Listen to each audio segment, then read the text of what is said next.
Live from Studio 6B on a Tuesday night, 8 p.m. Real America's Voice. Glad you're in, everybody. Me and Rick Delgado will take you through. Slick will be here in a little bit to do sports. I am in the home studio, as you can see, because, well, the back is really no better. So I look like a mental patient from the waist down. I got ice wrapped around me. I've got this thing stuck on my back that are vibrating, and I got all kinds of stuff. Delgado, how are you? A lot better than you, I would say. Yeah. Yes. As long as you're wearing pants, I think that's a good thing. Yeah. That's not setting the bar too high, that's for sure. How was your day? It was busy, running around like crazy. And then getting here, of course, to get ready to do the show. I was just inundated with watching win after win after win for President Trump coming out. Just a lot of good stuff. A lot of good. It's hot and heavy each and every day. It's his marathon is a sprint to everybody else. Just ask CBS News. See how they feel about that. Yeah, I'm going to take the opposite side of that today. I know what you mean when you say wins, but what's going on in the country right now is something we've talked about for a long time. We've warned about for a long time. This idea of judicial tyranny in this country, this idea that these guys put on these black robes and all of a sudden they're smarter than everybody else. And what we're specifically seeing now, you know, they had their plan in 2016, how they could disrupt President Trump, and he obviously went in there, as he's now admitted, with people that maybe weren't the best people to put in certain positions. He hadn't been there. He wasn't a Washington insider. He didn't know. He trusted some people maybe he shouldn't have.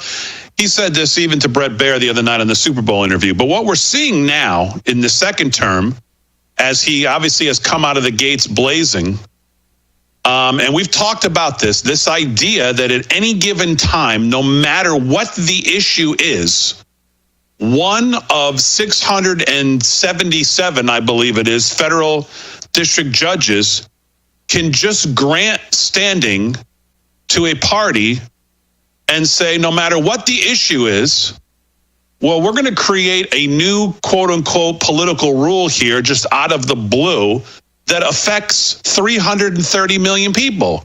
It doesn't matter where we are. It doesn't matter who appointed us.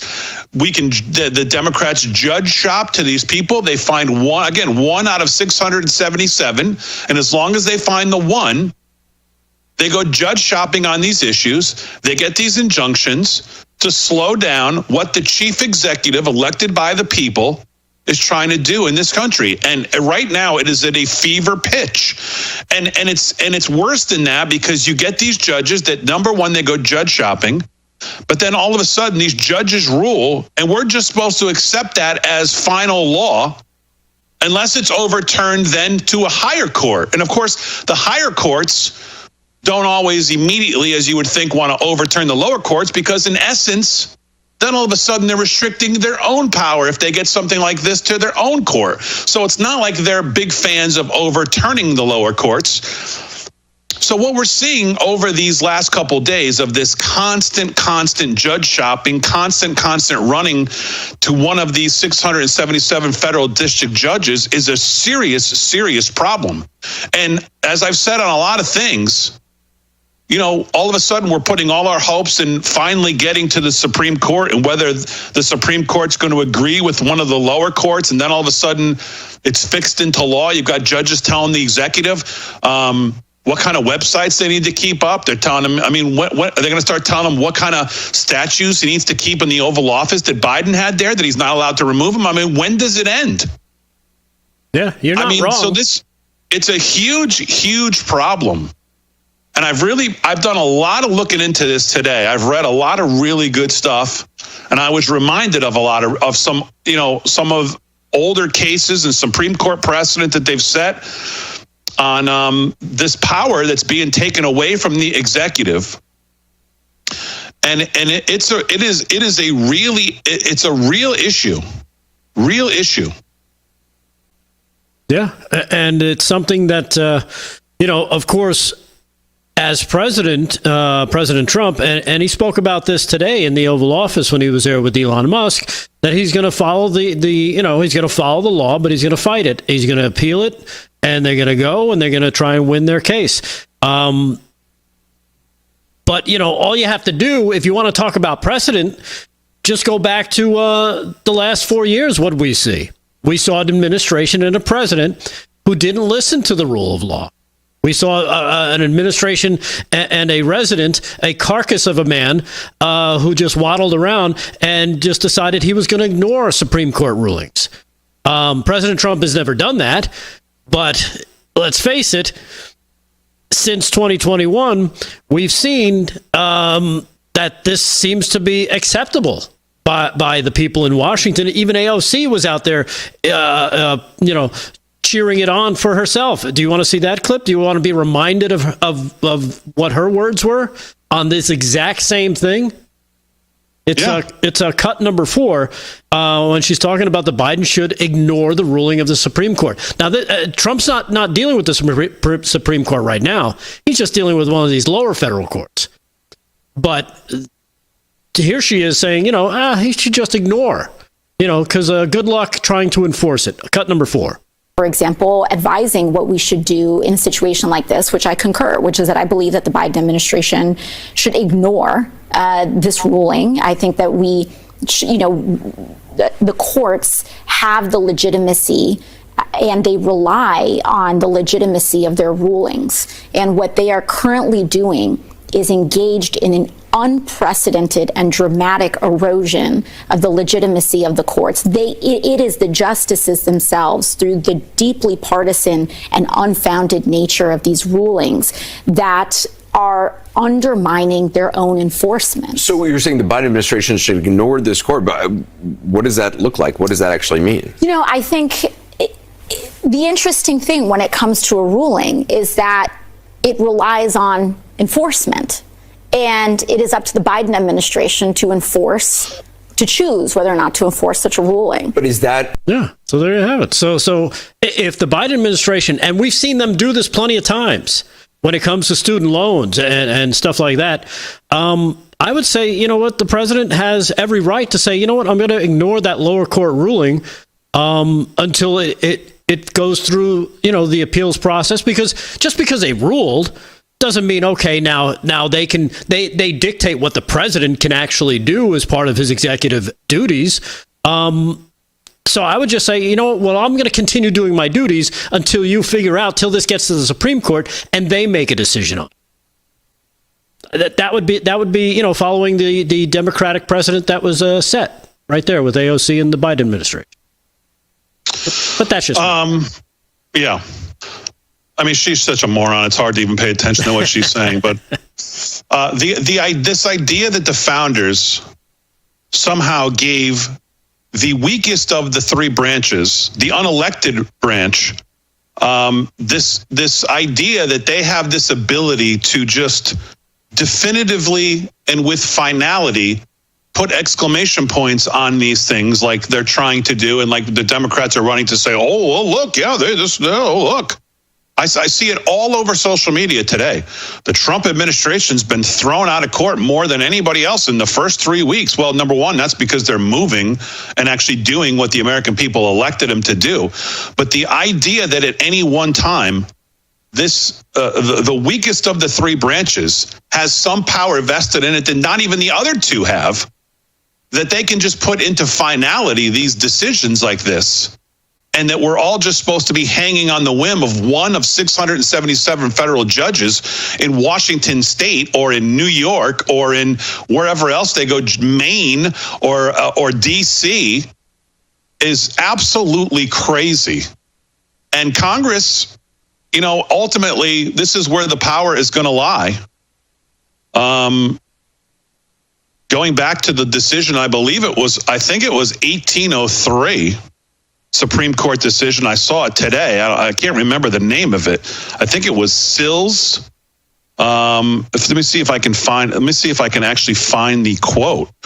I believe it was an 1803 ruling by the Supreme Court that basically said, no, the judicial power of the United States shall be vested in one Supreme Court, and in such inferior courts as the Congress may from time to time ordain and establish. And I certainly would believe that the founders believed that if Congress can ordain from time to time and establish, that they should be able to unestablish, if so be, these lower courts. I would think. Well, if you can establish them, why can't you get rid of them? Right. These rogue inferior courts that we're seeing. And I'm not sure who said it, and it could have been the same thing. I think it could have been Mike Davis that says that was issuing a kind of a what do you call it? A warning to the Supreme Court. It's like, look, either you step in and put these lower courts back in order, or we're just going to, just get rid of all the courts, and you're going to have to deal with all of these lawsuits, and your docket's going to fill up mighty quick. So, again, it's one of those things where these judges and these courts are overstepping their bounds in terms of, the execution of the office of the President of the United States. It's like, well, I'm just going to step in and tell the president what he can and can't do. Where's that written? Nowhere. Actually, you're only the courts were supposed to be the arbiter in between the executive and the legislative if they're having an issue. Not to, respond to every lawsuit and say, oh, we'll just stop the president for you. So. Yeah, it's a real problem, and our friend Josh Hammer takes this directly on. I don't have time to get into it now before we hit the break, but Josh Hammer takes this on directly in a. I think this is his first article that's published in Unheard, which I really love. Unheard. If you remember, we discovered them during the COVID years. They were one of the first that were putting on doctors that said, wait a second, let's slow down with what we're doing here. I remember we actually played an interview of theirs from a doctor. I believe he was from either Germany or someplace back in during the COVID days. And I've really gotten to like what they do over there at Unheard. So Josh is now writing for them, and he has a piece there today. Anti-Trump judges sparked a legal crisis. The new Trump administration has the founders of this country on its side, though. And so I want to get into this tonight because it's a huge problem, and it's not going to stop. And the Democrats know they can continue to go judge shop and try to throw the brakes on all of these different things. Elon Musk addressed some of them today. And I told you these Oval Office every day is like a these. I think he's doing it every day, and I think he should continue to, because they're fantastic. All right, so we'll get into more of this. Look, we'll be here to do sports. Delgado will have other news live from Studio 6B on a Tuesday night.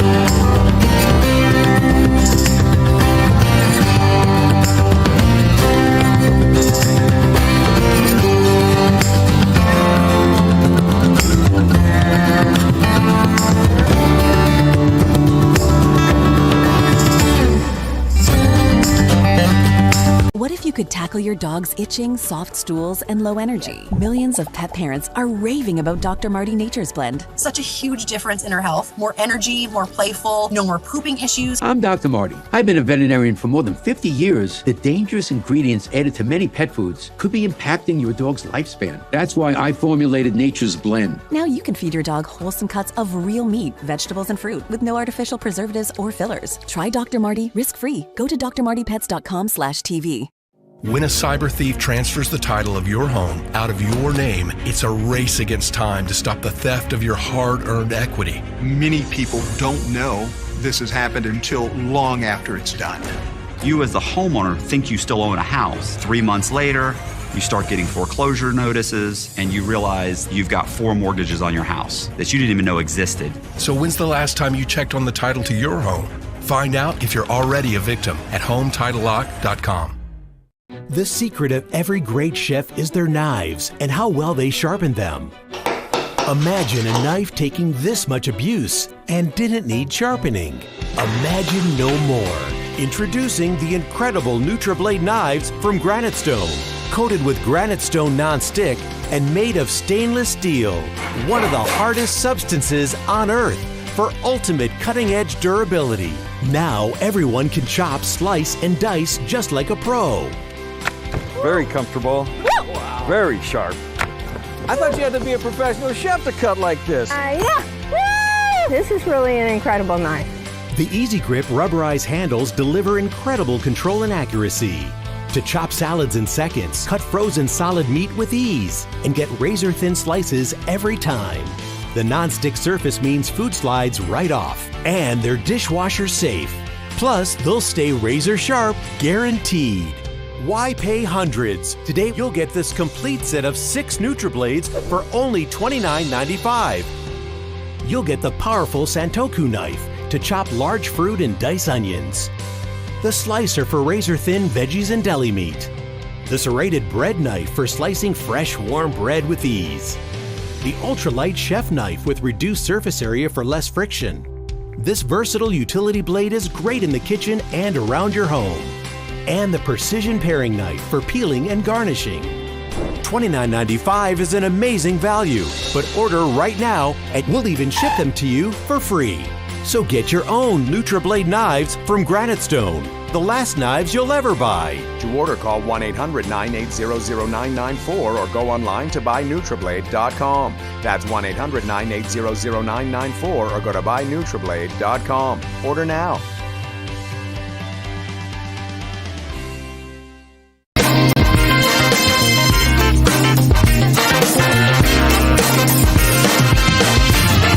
Live from Studio 6B on a Tuesday night, February 11th. Glad you're in.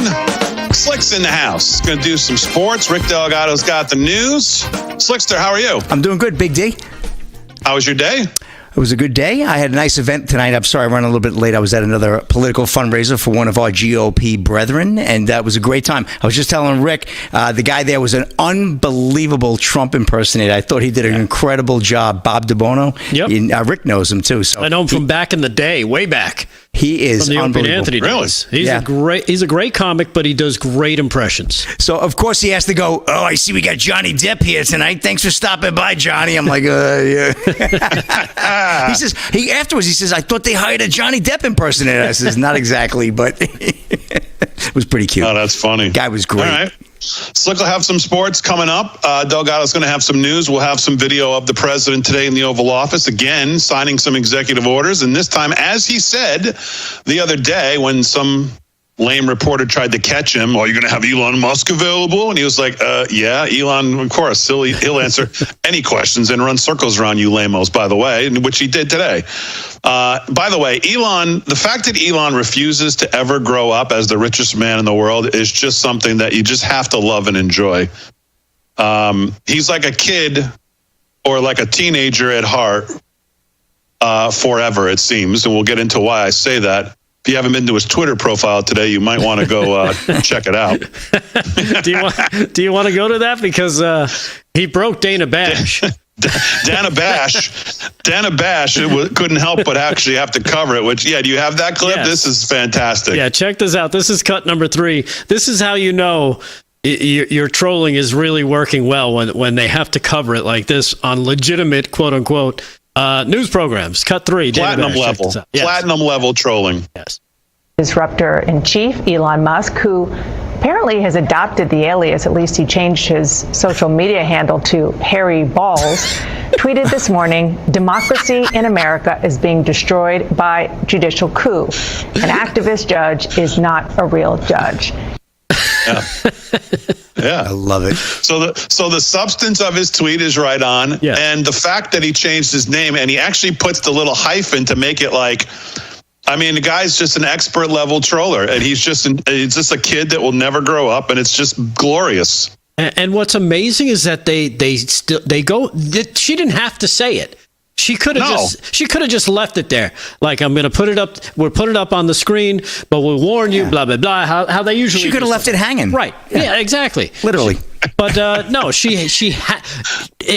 I don't know. Maybe the director or her boss said, "You got to say it. You got to say." I don't know. I don't know. If you ever said, Rick, for this news story, you have to say this, I'd be like, I'm not going to say that. You're going to have that on tape of me forever? No way. Right. Yeah. But now we have Dana Bash saying hairy balls. Yeah. There you go. For the BOLZ.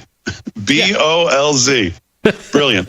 Brilliant. So let's get back to what we were talking about. And I'm sorry if it bores people, but I'm going to talk about this the majority of the night with the time I have, because I think it's a huge problem. So I want to take you back to a couple things. First of all, a couple quotes. 1803, Marbury versus Madison. Talk about some Supreme Court precedent here and some of the Supreme Court's writings and feelings on this, because this is most likely where all of this is going to end up. The province of the court is solely to decide on the rights of individuals, not to inquire how the executive or executive officers perform duties in which they have discretion. And then I want to remind you of an 1850 Supreme Court case entitled Sheldon versus Sill, where the court wrote the following: courts created by statute can have no jurisdiction but such as the statute confers. Let me say it again. Courts created by statute, in other words, by Congress, can have no jurisdiction but such as the statute confers. Meaning, Congress created you, they give you what jurisdiction you have to cover, and in my estimation, if they created you, they can get rid of you. That's a quote from the 1850 Supreme Court, Sheldon versus Sill. The ruling established that Congress can limit the jurisdiction of lower federal courts. Sheldon versus Sill established that Congress has the power to limit the types of cases that lower federal courts can hear. This power applies even if the cases fall within the federal judicial power defined by the Constitution. This case involved a dispute between the Sheldons and Sill. The Sheldons argued that diversity jurisdiction did not apply because diversity only existed due to an assignment of a bond and mortgage to Sill. The circuit court ruled in Sill's favor, and the Sheldons appealed to the Supreme Court. The Supreme Court ruled unanimously in favor of the decision to limit the jurisdiction of the circuit court. The ruling in Sheldon versus Sill established that Congress has the power to control the jurisdiction of lower federal courts. Josh Hammer today over in Unheard. He says J.D. Vance caused the firestorm on Sunday when he posted on X, if a judge tried to tell a general how to conduct a military operation, that would be illegal. If a judge tried to command the attorney general on how to use her discretion as a prosecutor, that's also illegal. Judges aren't allowed to control the executive's legitimate power, end quote. The vice president's remarks came in response to the growing list of lower court judges who have attempted to halt the administration's agenda with a slew of injunctions. They have directed Team Trump to release federal grants to nonprofits that the administration has frozen for auditing purposes, for example, and blocked the administration from applying its interpretation of the 14th Amendment, according to which children born to illegal immigrants aren't automatically entitled to U.S. citizenship. And by the way, there's a slew of others since this was written that we've seen. Vance hit back at the judges for trying to restrict the president in his own sphere and overriding his decisions as to how best to carry out the law, the execute part of the executive branch. As the Harvard law professor Adrian Vermeulen put in an X post, judicial interference with legitimate acts of state, especially the internal functioning of one of the co-equal branches, is a violation of the separation of powers.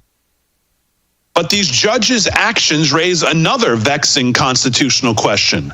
Can a lower court with narrow local jurisdiction render so-called nationwide injunctions that purport to bind every American citizen? By seemingly refusing to comply, the Trump administration is effectively answering no. In doing so, according to the New York Times, the Trumpians have triggered an unprecedented constitutional crisis. In recent years, as legal progressives have sought to limit presidential power when it's held by the other side, it's become sort of a truism that a lower court in Hawaii or New Hampshire or New York can put a stop to a federal policy covering the whole nation. In fact, the argument isn't obvious at all, and there is good reason to believe that America's founding fathers would have been baffled by such a gross assertion of judicial supremacy. And that's just a little bit of the start of his piece today, where he takes this and tackles it head on. And it's a fantastic piece. I'll get to the rest of it here, because this is a real problem that Congress is going to have to wake up and figure out what they're going to do.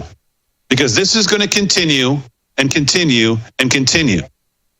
Judge shop, judge shop, judge shop, judge shop on everything they don't like. And they're going to continue to get these injunctions from these whack judges that all have TDS syndrome. I will do sports and news. We'll circle back to this a little later when we get back live from Studio 6B on a Tuesday night.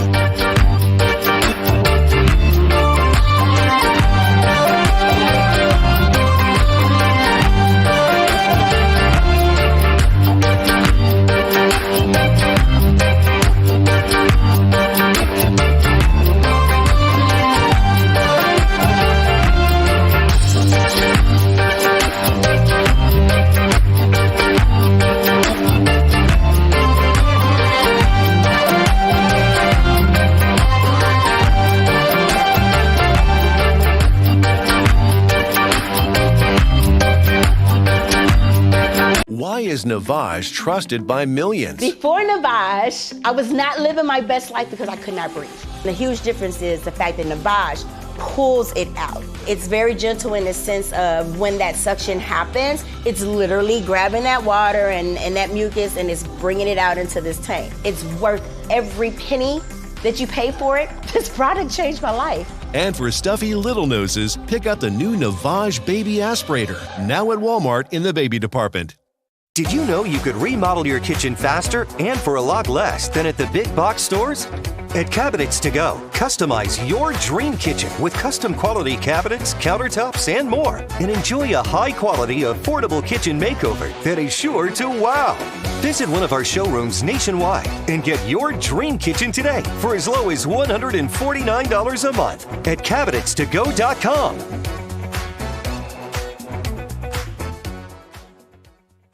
Are you sitting right now? It could be harming your health. Back pain, stress, and serious health risks can build up from sitting too long. But motion changes everything.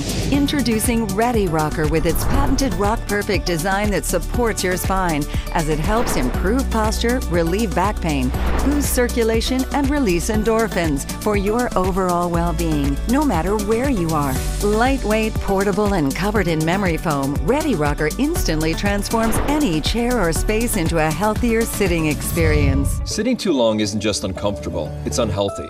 With Ready Rocker, we make sitting a healthier experience for people of all ages. From soothing babies to helping with posture, back pain, and stress, we discovered that rocking can truly improve lives. Sitting is the new smoking. A sedentary lifestyle, whether you're sitting at a desk or in a vehicle all day, is not good for the body to just stay in that same position. And that's why the Ready Rocker is so effective. The rocking motion constantly keeps you active and helps you ease pain, reduces stress. It actually releases endorphins in the brain. It's a mood booster. I used to be in pain all the time, but with Ready Rocker, I felt relief and I'm in a better mood. I take it everywhere. I can literally feel the stress being taken off my joints while rocking. My back stopped hurting, my arthritis felt better. It's just wonderful. Now you can join the movement that's changing lives and helping thousands find relief. Call now or go online to get 35% off your purchase. We'll even ship it for free. Plus, you'll get this bonus seat cushion. Ready Rocker is changing lives one rock at a time. Now it's your turn to experience the relief for yourself. Call 1-800-592-1572 or go to GetReadyRocker.com. That's 1-800-592-1572 or go to GetReadyRocker.com. Call now.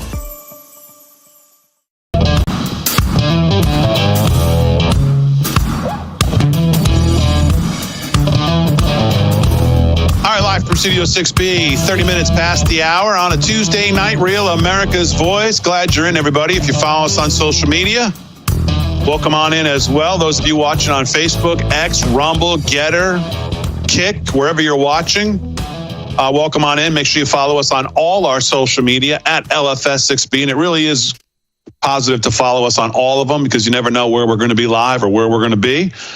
We try to go live on every place, but sometimes we're only live on one or two. So depending on what's allowed. So make sure you follow us on all our social media at LFS6B. And of course, head over to livefromstudio6b.com. And make sure you sign up to be a member at the website where you can get all the past shows, all the past Crazy Towns, all the past What Even Is That's, of course, all of our merch. New merch coming out almost every week. So make sure you head over to livefromstudio6b.com as well. All right, let's do some news. Speaking of, news is brought to you by Freedom Force Nutrition, which is right there on the homepage of Live from Studio 6B. Great supplements, vitamins, 15% off right now. Rick Delgado's got the news. What's going on, Delgado? All right. Well, I know you're talking about the, of course, the lawfare and the judge shopping that the Democrats do, but I'm more of the half full kind of guy, and I'm focusing right now on the wins that are coming out of the Trump administration. One big one today was the release of American Mark Fogel, who was detained in Russia for the last couple of years, basically since 2021, when Joe Biden was in office. Freed after a visit by Trump envoy. This coming from CBS News. The White House National Security Advisor Michael Waltz said that Steve Witkoff, President Trump's special envoy to the Middle East, was leaving Russia airspace with Fogel, who was serving a 14-year sentence and was designated as wrongfully detained by the U.S. late last year. Waltz said he would be on U.S. soil by sometime tonight. President Trump, Steve Witkoff, and the president's advisors negotiated an exchange that serves as a show of good faith from the Russians and a sign we are moving in the right direction to end this brutal and terrible war in the Ukraine. Since President Trump's swearing in, he has successfully secured the release of Americans detained around the world, and President Trump will continue until all Americans being held are returned to the United States. The White House did not provide details of what the U.S. was giving up in the deal with Russia, but Mr. Trump told reporters that he would greet Fogel at the White House sometime tonight after he landed. Adam Boehler, the Trump administration's envoy for hostages, posted a photo of Fogel back on the plane, heading back to the United States. And you can find that picture on X or Twitter, whatever you want to call it. And it's great. The guy, he's kissing a glass of, I don't know what he's drinking. It's probably not Russian vodka, I'll tell you that much. But he looks like he's in good spirits, fairly healthy. The history teacher from Pennsylvania was arrested in Russia by authorities at the airport in Moscow back in 2021. His family said he was carrying 17 grams of marijuana for medical reasons to treat a chronic back condition. There, Damon, maybe you should look into that. Just don't go to the airport. His family had pushed for Mr. Trump's predecessor, Joe Biden, to secure his release. Of course, that didn't happen. Instead, he was able to get WNBA star Brittany Griner released on a one-for-one prisoner swap with an international arms dealer named Victor Bout, if you remember that one. So there you have it. Another big win, a huge win for the Trump administration, as another promises made, promises kept, as he's trying to get all these Americans who are being detained around the world home and on U.S. soil. So good news and congratulations to the Fogel family. I mean, the difference in real leadership is on display every day. Whether it's something like this or whether it's today in the Oval Office with the King of Jordan, Trump's very, very strong posturing there right in front of him on Gaza. I mean, there's so many examples of what real leadership looks like, and when someone has, to quote CNN, big balls, what can get done? Yeah, exactly. And you're seeing it every day. Yeah, and when you talk about the King of Jordan, he was able to secure Jordan taking in a lot of these Palestinian kids that basically are displaced and have no home. So they're getting that started. A large group that Trump says, hopefully it's the first of many. So we'll see what happens there.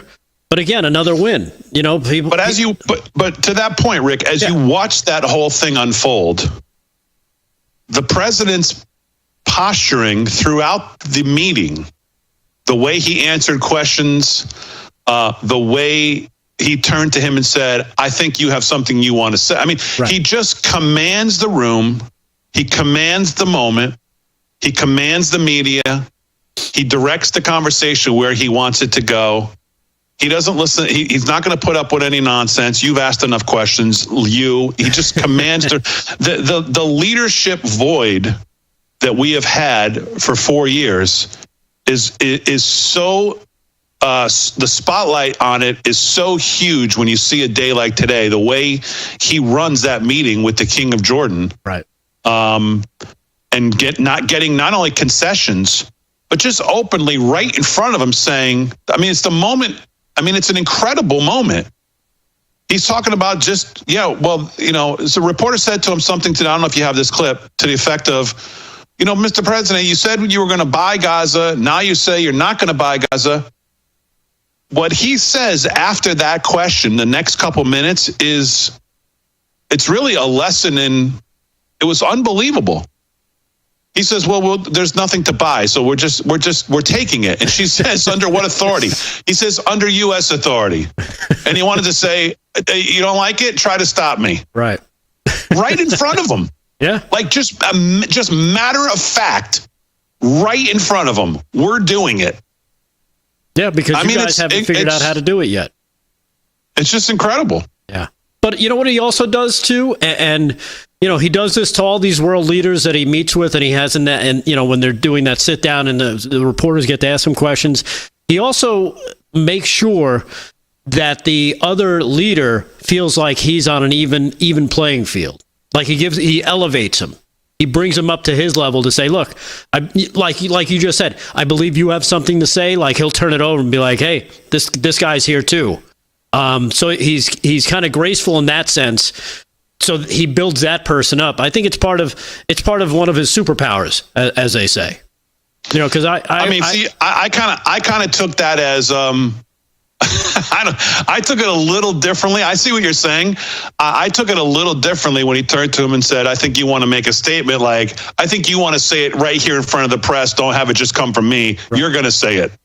You know what I mean? It could be that. It could be that he's playing both. Like he's trying to build the guy up, but he's kind of painting him into a corner as well. Because it's all a negotiation. You know what? You're a great guy. You're going to say this, right? It's like when he grabbed the other guy. What was it? The Asian guy. He goes, "How about you get us another 10 billion?"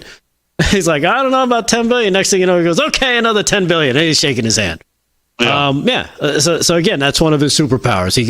He's able to kind of read people and kind of direct them to do what he wants them to do, which is, I heard Barbara Corcoran, the famous real estate person, talking about that.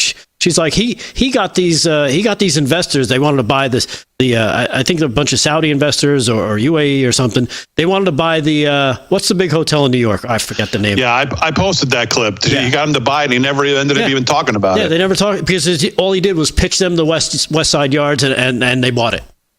So it's one of those things that he's able to do. Another big win for Trump. Before we do some sports, judge rules CBS bid to dismiss Trump's $20 billion lawsuit is moot and allows the case to move forward.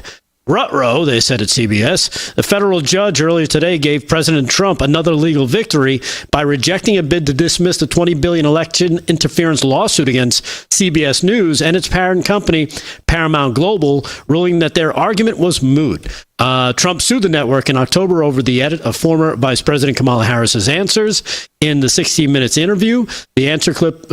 The answer in a clip promoting the 60 Minutes interview offered a different response in the full interview that aired. The lawsuit was initially for $10 billion, but was altered last week after Trump's legal team added Paramount as a defendant. As per Fox News, Texas GOP Representative Ronnie Jackson was also added as a plaintiff, and the damages were also increased. So there you have it. Another big win. And it's great that he's holding these people to holding their feet to the fire. Hey, if you're going to go do something and promote propaganda and lie, I'm glad that they're able to take them to task for it. So there you have it. Yeah.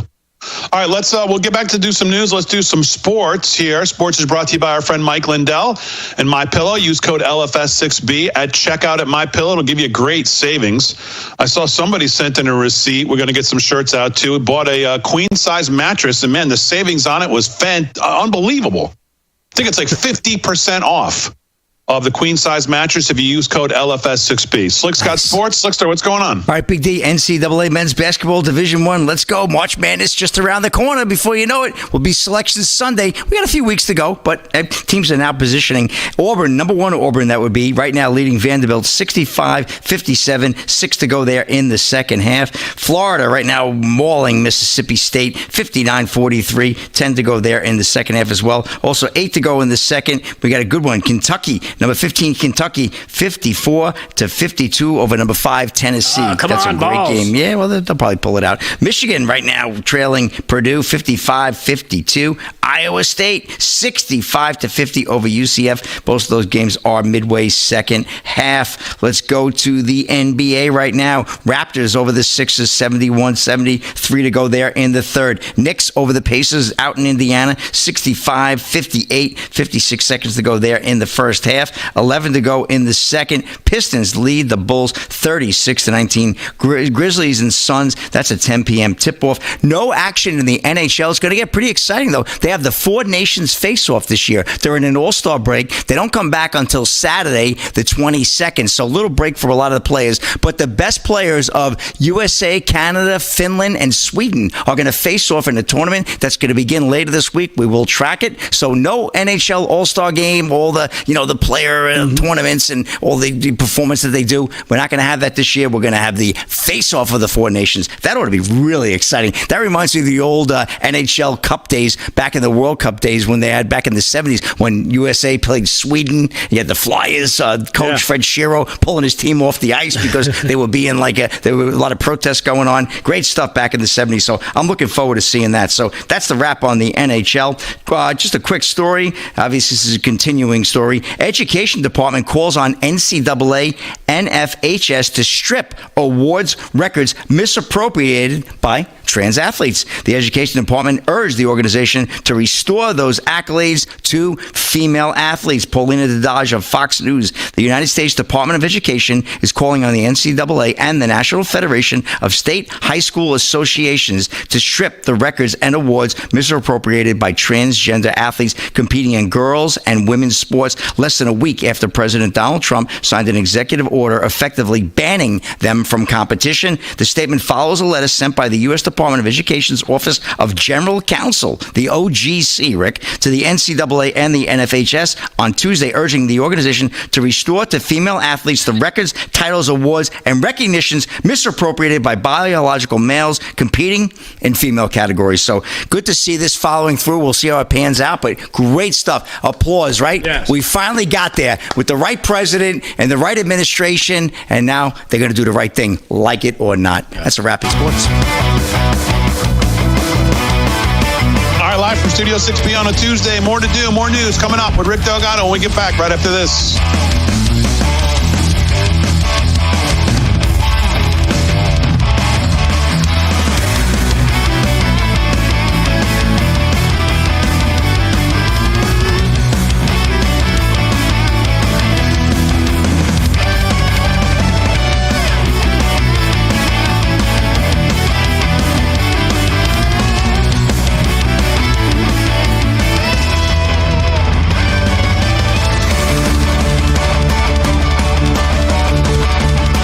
What if you could tackle your dog's itching, paw licking, soft stools, and low energy with a simple 3-minute change to their diet? Millions of pet parents are raving about Dr. Marty Nature's Blend, the anti-kibble breakthrough that's helping dogs act like puppies again. Such a huge difference in her health. More energy, more playful, no more pooping issues. He's healthier, he looks better. This is my way more energetic dog. I'm Dr. Marty. I've been a veterinarian for more than 50 years. The dangerous ingredients added to many pet foods could be impacting your dog's lifespan. That's why I formulated Nature's Blend. Now you can feed your dog wholesome cuts of real meat, vegetables, and fruit with no artificial preservatives or fillers. Unlike fresh food, Nature's Blend is gently freeze-dried. This means extraordinary health benefits, but with zero prep, zero fridge, and zero mess. I just feed her right out of the bag. She's obsessed with this food. Thank you, Dr. Marty. And for a limited time, get up to 54% off with our special TV offer.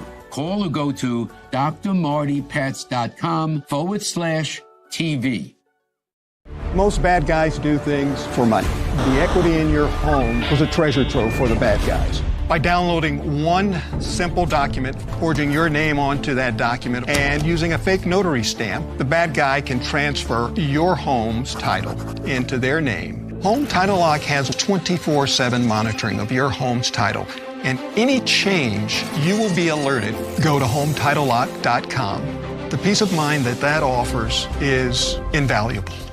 Who wants to drag out a bulky vacuum? Introducing Horsepower Duck, a super compact vac with ultra-powerful suction. Clean up that mess in the kitchen, the spill on the sofa, even sawdust in the workshop. Just duck it up. The compact design can reach the tightest places, so store it in any drawer where it's always at your fingertips. You can even store it in your glove box for the ultimate car vac. The HEPA filter helps remove dust and allergens. Plus, it dumps out with ease, so it's ready to clean again. Get the Horsepower Duck hand vac for just $39.99. Order right now and we'll upgrade you to the Duck Pro package, a $30 value, yours free. You get the bendable tube, the crevice nozzle, and the soft brush nozzle, but supplies are limited, so there's a strict limit of 3 ducks per order. This may be your last chance to get yours at this low price, so don't delay. Duck it up today. Call 1-800-693-3440 or visit duckback.com. So call 1-800-693-3440 or visit duckback.com now. Are you having trouble hearing your TV or listening to conversations in loud spaces? Then it might be time to consider Nano hearing aids. Nanos are FDA-registered OTC hearing aids. Don't be fooled by overpriced hearing aids. Prescription hearing aids could cost $3,000 or more. Nano hearing aids are now offering $100 off through this special TV offer. Call now and get 2 CIC rechargeable hearing aids for only $297. And if you're not happy, return them for a full refund.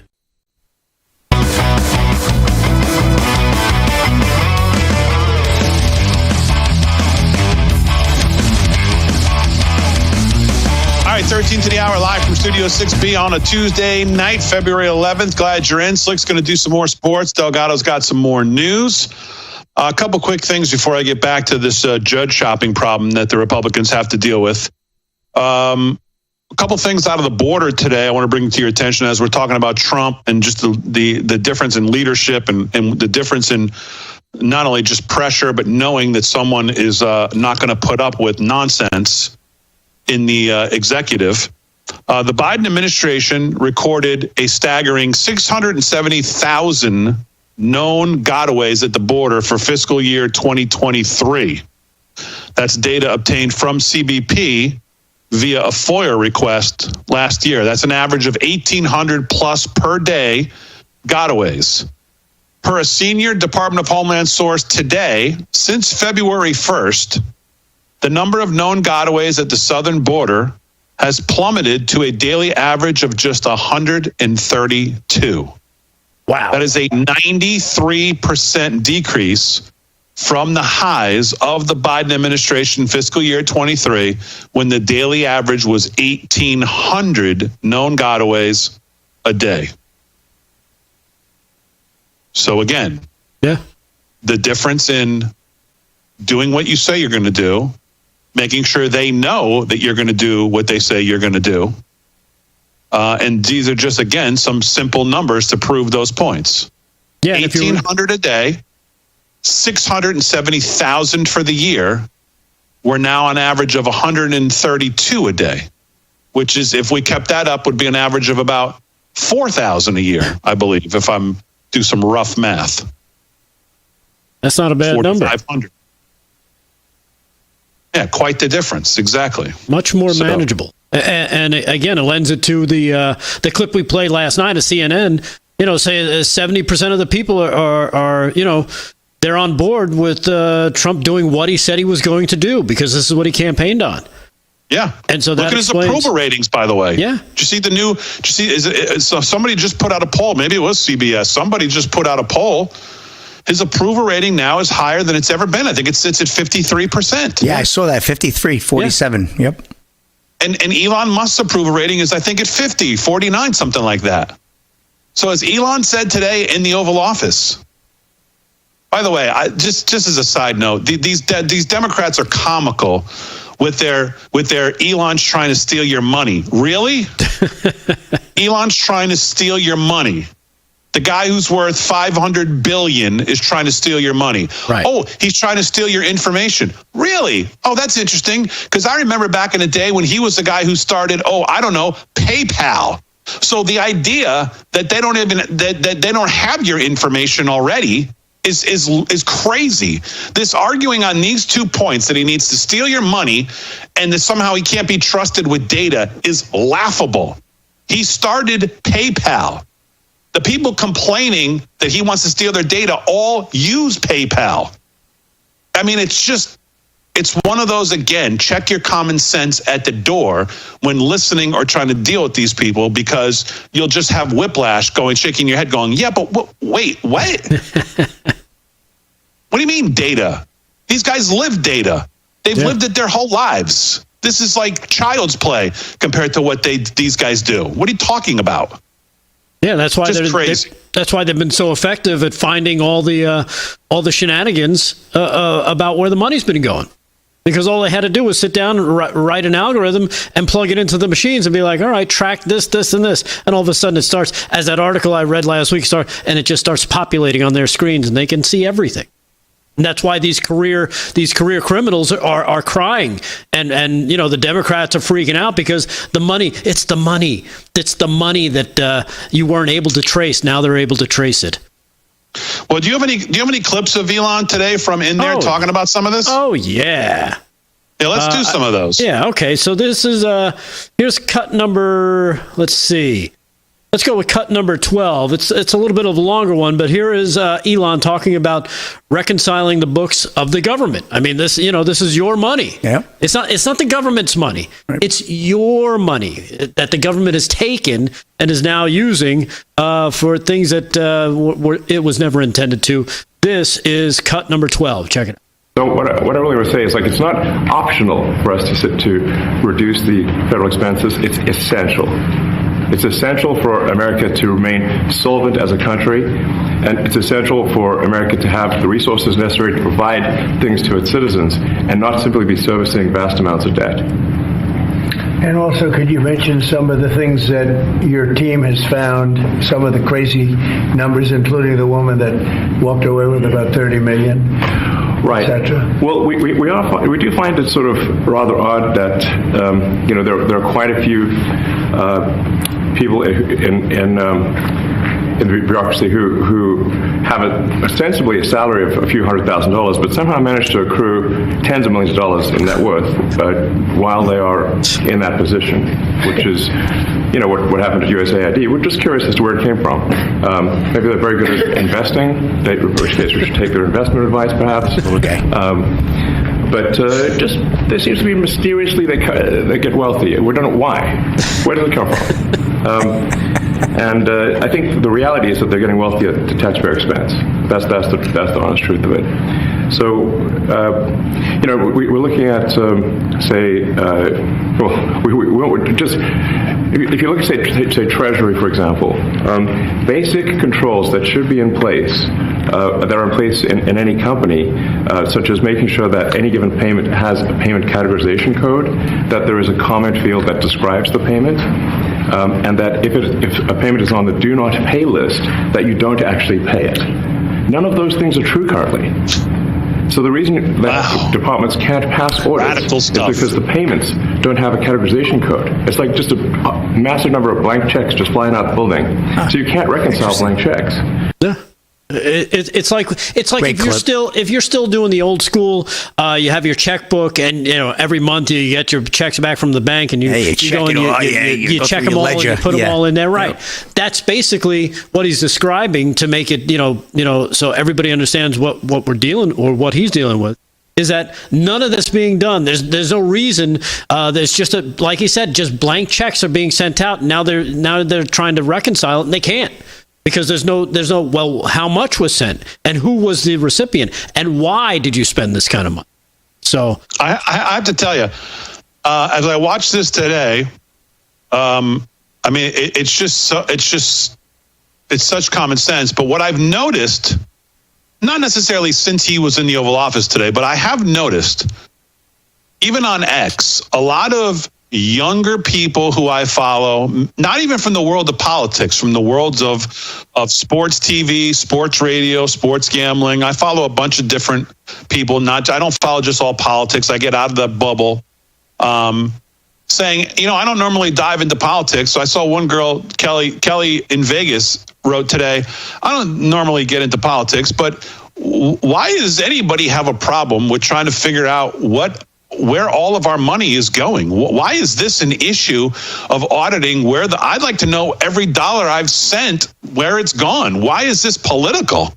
And I'm seeing more and more of that from people who normally don't even step into the political world, or at least not publicly, they don't step into it. Publicly now saying, wait a minute, why do the Democrats have such a problem with basic audits, with basic, checking the books, balancing the books, seeing that, as Elon says in another clip, somebody who's 150 years old technically on the books is still getting money. Where are they? Yeah. So you're seeing a lot more of that from people going, wait a minute, why are these people so against this? What scares them?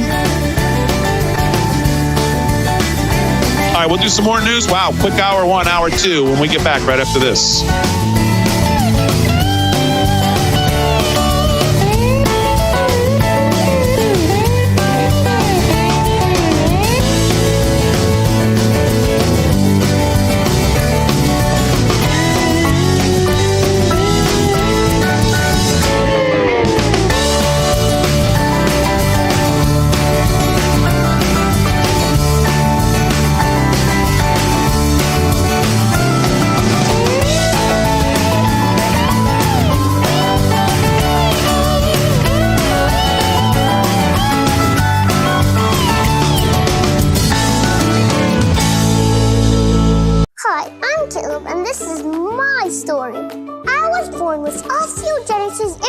Or brittle bone disease. I have broken my bones almost 200 times and I have had 11 surgeries.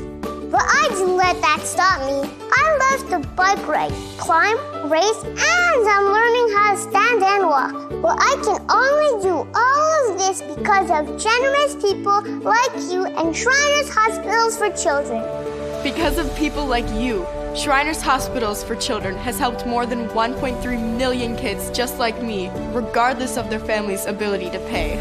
Shriners Hospitals for Children is only able to provide this world-class, life-changing medical care because of the generous gifts of people just like you. Because of you, I can ride my bike. I can play basketball. Because of people like you, I can run. I can smile. Will you send your love to the rescue today? When you go to loveshriners.org right now and give just 63 cents a day, you're helping kids just like me. Like me. Like me. When you give today, we'll send you this adorable Love to the Rescue blanket as a thank you and a reminder of the love you gave to a kid just like me. Your gift, no matter how small, can help a child today. This is your moment to make a difference. When you pick up your phone, I know you have it right there, and call to give. You're helping kids like me. Thank you. Thank you. Gracias. Thank you. Please call or go online now. If operators are busy, please call again or give right away at loveshriners.org. Your gift makes a difference. Thank you for giving. You asked, and we heard you, America. Real America's Voice is coming to iHeartMedia. Yes, Real America's Voice is now breaking through the white noise of the mainstream media. Just download the iHeart app, and you'll have all of us right at your fingertips. Scan the QR code and start streaming RAV anywhere you want. Real America's Voice, available whenever you need us. It's never been easier to stay connected with the voices you trust. RAV on iHeart means you can take us with you wherever you go. This is huge. The truth on iHeart. Ready whenever you are. From Charlie Kirk to Steve Bannon, Jack Posobiec to Grant Stinchfield, you'll find all your favorite RAV hosts in one place. You can listen on Spotify, Apple, Pandora, or Amazon. RAV is now available everywhere you get your podcasts. All you need to do is scan the QR code right now. Download the iHeart app today and get ready for real America's voice. Scan the QR code and join the RAV movement.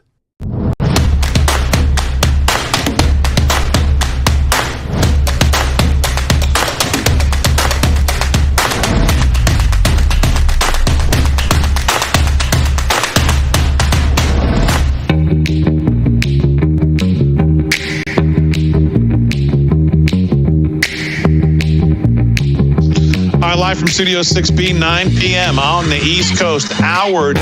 Glad you're in. Slick's doing sports. Delgado's doing the news. Aaron and Fran holding it down as always. Of course, all of our Live from Studio 6B audience, wherever you're watching Real America's Voice or on social media, we appreciate it. Make sure you follow us on all our social media at LFS6B.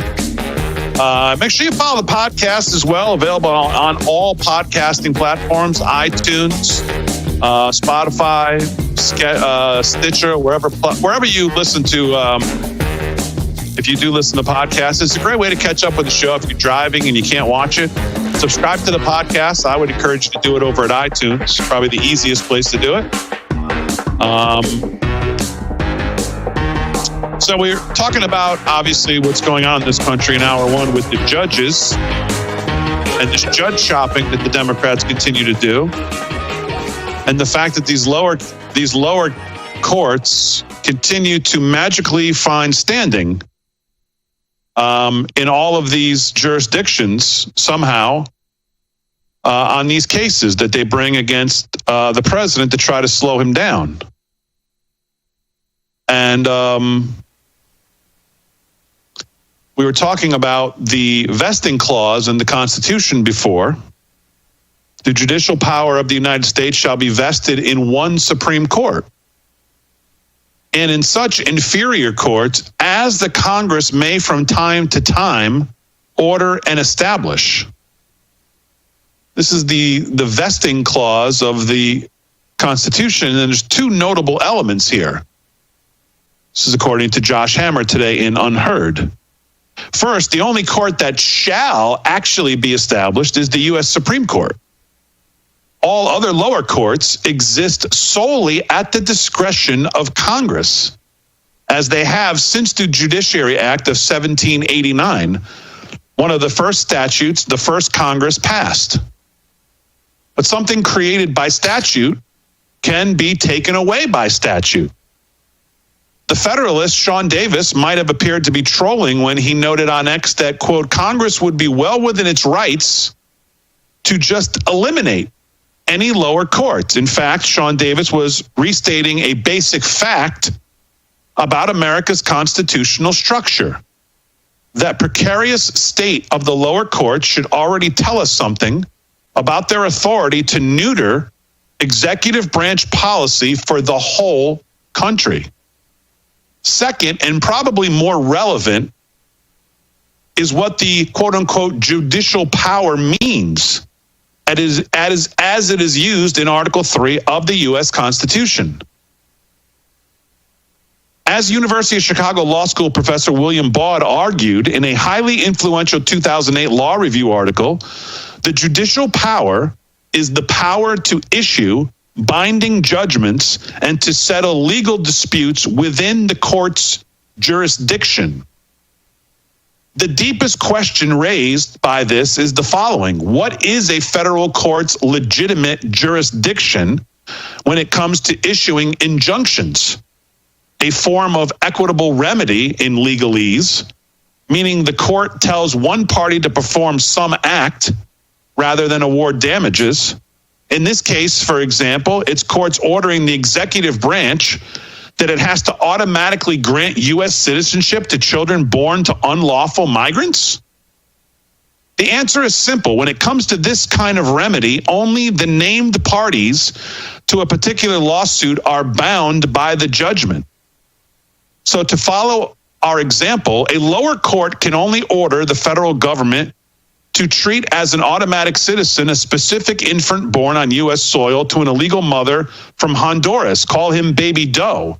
But a lower court lacks the authority to force the executive branch to grant automatic citizenship to Baby Doe and all other similarly situated children nationwide. Nationwide injunctions applying to all people across the vast continental nation have no basis in the Anglo-American legal tradition. And that is the main point of this article, and it's the main point of what we've been arguing about this problem, that one judge somewhere up in Washington state that gets judge shopped can all of a sudden rule for 330 million people. So that's just a little more from Josh Hammer today, of course, friend of the show. And he's just fantastic. And he takes this on in a very direct, clear, concise way to understand it. Because I think this is going to be front and center for quite a long time. And again, you look at even some of the stuff of what we saw today. You have this judge, I think it was in Maine or Rhode Island, the First Circuit Court. Well, the First Circuit Court doesn't have a single Republican appointee judge on the circuit court. So again, how is it just so happens that this is where this case falls? I mean, it's just crazy. First Circuit Court of Appeals has denied the Trump administration's emergency motion to block a court order that ordered agencies to lift their spending freeze. Just so happens that this case lands at a circuit that doesn't have a single Republican appointee. Not a single one. U.S. District Court John Bates today orders Trump to restore web pages on sex change operations and gender ideology across HHS, CDC, and FDA websites. I mean, how more out of control can the judges get in this country? They have the authority to tell the president which websites he has to have up. I mean, it's this need of these rogue judges to feel like they have to put the black robe on and they can somehow unilaterally control the every aspect of the federal government is really getting out of hand. Yeah, that's why they call them activist judges. And yeah, something needs to be done. And I know some people in the chat brought up, and I've seen it written as well, that these judges probably should, I don't know, maybe Congress can look into impeaching them, right? Maybe we can have them removed. Because obviously they're not following the rule of law if they're just making things up as they go along, but that seems to be what we've seen from the left. And it turns out a lot of them like to be big Democratic donors as well. So there could be conflicts of interest there. Yeah. Well, something has to be done because, again, this is, you can go back and look back in history and look at the 2016 playbook to slow Trump down with impeachments and through, all the other things they threw at him. I mean, clearly this is, at least out of the box, this is the first strategy. And I don't think it's going to change until something changes and they think, okay, well, maybe we're not going to be able to continue to do this. So, and again, I don't know what that is. And I said this, I think, during the break, so let me say it while we're actually on the air. The Republicans have been sitting back and President Trump's been taking the lead and delivering, quote unquote, wins through executive orders, which have been great. But as we've discussed, executive orders can easily be undone by a future president as well as what he's doing now. So Congress needs to get on the ball and get their act together. And quite frankly, the debt ceiling's coming up. Reconciliation's coming up. So the spotlight is going to shift a little bit from the president over to Mike Johnson and Congress here pretty soon this month and certainly into March for sure, where the president's executive orders every day may not take the lead and everybody go, oh, rah, rah, rah, grab the pom-poms, we're doing so great. Congress is going to have to get it together to keep this train rolling and codify some of this into law and really get this thing going. And the debt ceiling, as we know, has not been a winning issue for us ever that I can remember, quite frankly. Right. And that's coming up. Well, you got Democrats now openly saying that they want to shut down the government to stop Trump from doing anything. So, all right. Hey, you guys want to shut down the government? Go ahead. Have at it. We've seen how this plays out before. No. So. Yeah. All right, let's do a little more news before we hit the break. Rick Delgado's got the news. What else is going on, Delgado? All right. Well, Benjamin Netanyahu had something to say after yesterday's comments from President Trump regarding the hostages and the 12 noon deadline on Saturday. Netanyahu also says Hamas must return all hostages by noon Saturday or face final defeat. This coming from Breitbart. Israeli Prime Minister Netanyahu said this earlier today, that if Hamas did not release all 73 of the remaining hostages in Gaza by noon on Saturday, the IDF would resume attacking until final defeat of Hamas is achieved. Netanyahu issued his ultimatum a day after President Trump said that Hamas had until noon Saturday to release all the hostages, or else he would let all hell break out and allow Israel to do whatever it wanted to do. Trump, in turn, was responding to Hamas's announcement about pausing the release of hostages after the latest hostages to be released shocked the world with their emaciated appearance, drawing global criticism from the group. Meanwhile, Netanyahu, having just returned from a week-long visit in the U.S., issued his statement, which, of course, echoed what President Trump said in the demand of releasing all the hostages by Saturday noon as well. And he welcomed the president's revolutionary vision for the future of Gaza. So there you have it. They're both on the same page, and we'll have to see who blinks first when Saturday 12 noon comes along there, Damon. Yeah. By the way, can I just circle back to one thing before I forget? What Elon Musk said in the Oval Office, I have a feeling there could be a lot of people tonight who may need some kind of sleeping pills to get a good night's sleep, because they're going to be thinking about exactly what he said. And how you're making $150,000, $60,000, $70,000 a year, you have a net worth of, $50 million. Yeah. Yeah. And if you're that good of an investor, maybe we should all be taking your investment advice. So why don't you disclose that that's the reason? Or why don't you disclose exactly what the reason is? I would think there might be a few people out there tonight that may not get the best night's sleep thinking about that comment. Very true. Hopefully some of them are sitting in the Senate and the House as well. Here's cut number 11. Here is Elon when asked if he is committing a hostile takeover of the U.S. government. Cut number 11. Check this out.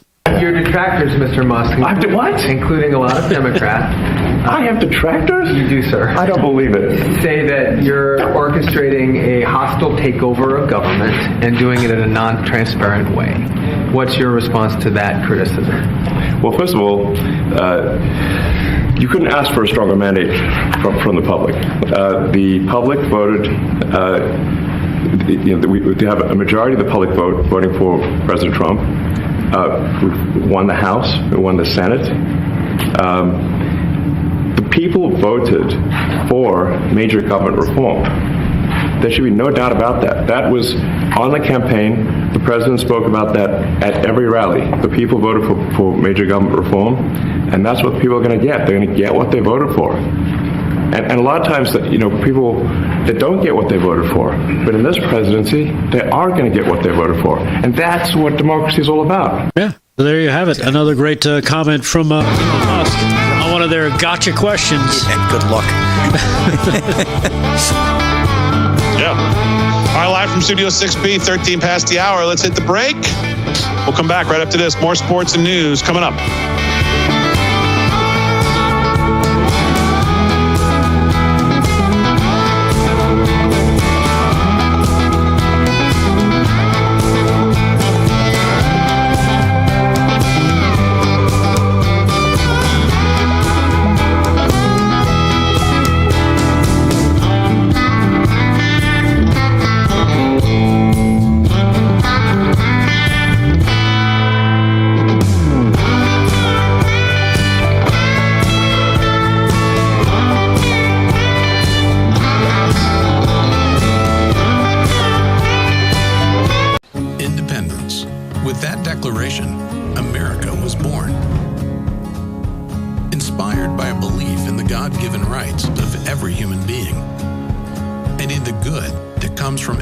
These rights well. The founders of our great nation chose independence. As do we. Hillsdale College accepts no government funding because independence makes possible the good to which we aspire. Anybody who owns property should worry about home title theft. There's no other crime that is so easy, so quick, and so lucrative. Your home, your equity, and your peace of mind can all be stolen in one fell swoop by home title thieves like Matthew Cox. Nobody thinks that I can take their house. Nobody thinks that. Believe it or not, a single-page document is all it takes to transfer proof of ownership out of your name. People think there's a whole huge process, but the truth is, it's a one-page document. But it still must get through one final barrier, the county clerk. When someone comes in with fraudulent deed, if it's notarized and all the spaces are filled in, we by statute have to accept it. We cannot give it back to them and say, we know this is fraudulent, we're not going to file it. That's against the law. It's public records. It's a recording system. They don't make a phone call, they record it, that's all they do. Bottom line is, yes, it happens, and we can't stop it from happening, and it only takes once for it to sting you, and it's a very sad thing to watch. You've put your love into the house, and all of a sudden, it might not be yours. It's a devastating crime. For pennies a day, Home Title Lock will monitor your title nonstop, alerting you to suspicious activity. If you can get a warning notice that this first step has happened, you can stop the rest. This person from somewhere in New York stole our property. So I was surprised. I talked to my father about it. He advised me that he had taken out Home Title Lock about 8 months earlier. We logged into Home Title Lock. He had 5 alerts. Immediately we contacted them, and within about 2 weeks, the deed was put back in my parents' name. If you give us a call right now and mention promotional code LOCKIT, we'll give you your first 30 days of protection absolutely free. Home Title Lock lived up to every promise they made. Go online or call now, 1-800-493-1175, and sign up today. Are you over 50? Would you like to get up to 33% more income in retirement? Call now and get this free book, Annuity Do's and Don'ts for Baby Boomers, from a leading financial firm on maximizing your income in retirement. And if you call right now, as a bonus, we'll throw in a free annuity rate report. Don't miss out on this opportunity because supplies are limited. Both books are yours free, just for calling Annuity General today. Call 800-899-6246.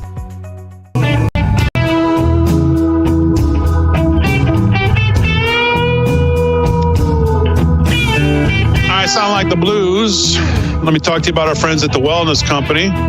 It's a new day in America and a new administration in Washington, D.C. There's a lot of excitement and optimism about the future, but the reality is there's a lot of work to do, especially when it comes to fixing our broken healthcare system. The truth is that the forces that are responsible for breaking our healthcare system aren't going to simply just go away. The challenges our system faces won't disappear overnight. Now more than ever, you need to be prepared. That's where the Wellness Company comes in. Their doctors are medical professionals that you can trust, and their line of prescription medical kits are the gold standard when it comes to keeping you safe and healthy. Whether it's the medical emergency kit, the contagion kit, the first aid kit, or the travel kit, these prescription kits contain an assortment of life-saving medications and guidebooks to assist in the proper use of all medications. From the flu to strep throat, from COVID to bird flu, from a trip to the beach to a trip overseas, the Wellness Company has a prescription kit designed to keep you and your family safe. Make America healthy again starts at home. Do your part. Protect the health of yourself and of your family. Go right now to twc.health/voice, twc.health/voice, and use promo code VOICE for an additional 10% off over at our friends, the Wellness Company, twc.health/voice. Promo code is VOICE to save an additional 10%.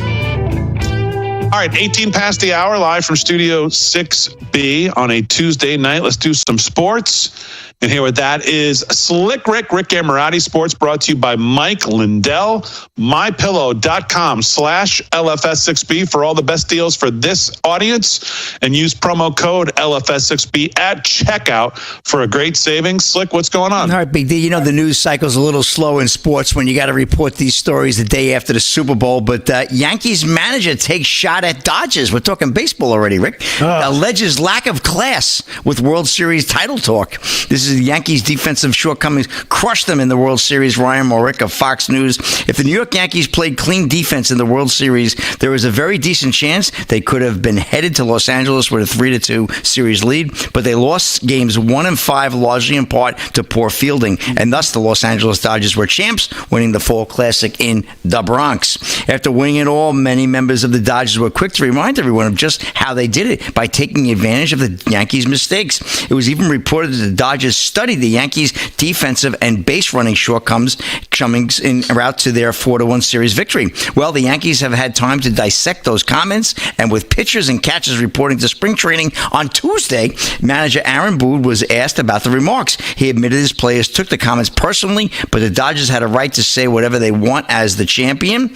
I did not like it. I'm not going to lie. I say I liked it, and hopefully we're in a position to be where they were. He's spoken on both sides of his mouth there, Aaron. They are the champs, and the reality is they have the right to say whatever they want as the champion. Hopefully we're in that position this time next year, and hopefully we handle it with a little more class, Boone told Yankees broadcaster Michael Kay on ESPN New York Radio. He added to reporters in Tampa that the Yankees didn't play our best in that series, and they won. To make matters worse, the Yanks did lose Juan Soto to their crosstown rival Mets in free agency, although he isn't exactly elite with the glove anyway. But they pivoted quite nicely by signing Cy Young Award candidate Max Fried and 2022 NL MVP Paul Goldschmidt, while trading for Dominic Closure, Devin Williams, and Cody Bellinger, who was the NL MVP of the 2019 season. So pitchers and catchers reporting, right? Baseball can't be too far away, right? Opening day, what is that, about a month and a half, about 90 days away or so? Well, not 90, but they're going to start playing pretty soon, April 1st. Yeah, can't wait. Should be a lot of fun. So we'll see what happens there, Big D. And that's a wrap in sports. Back to you.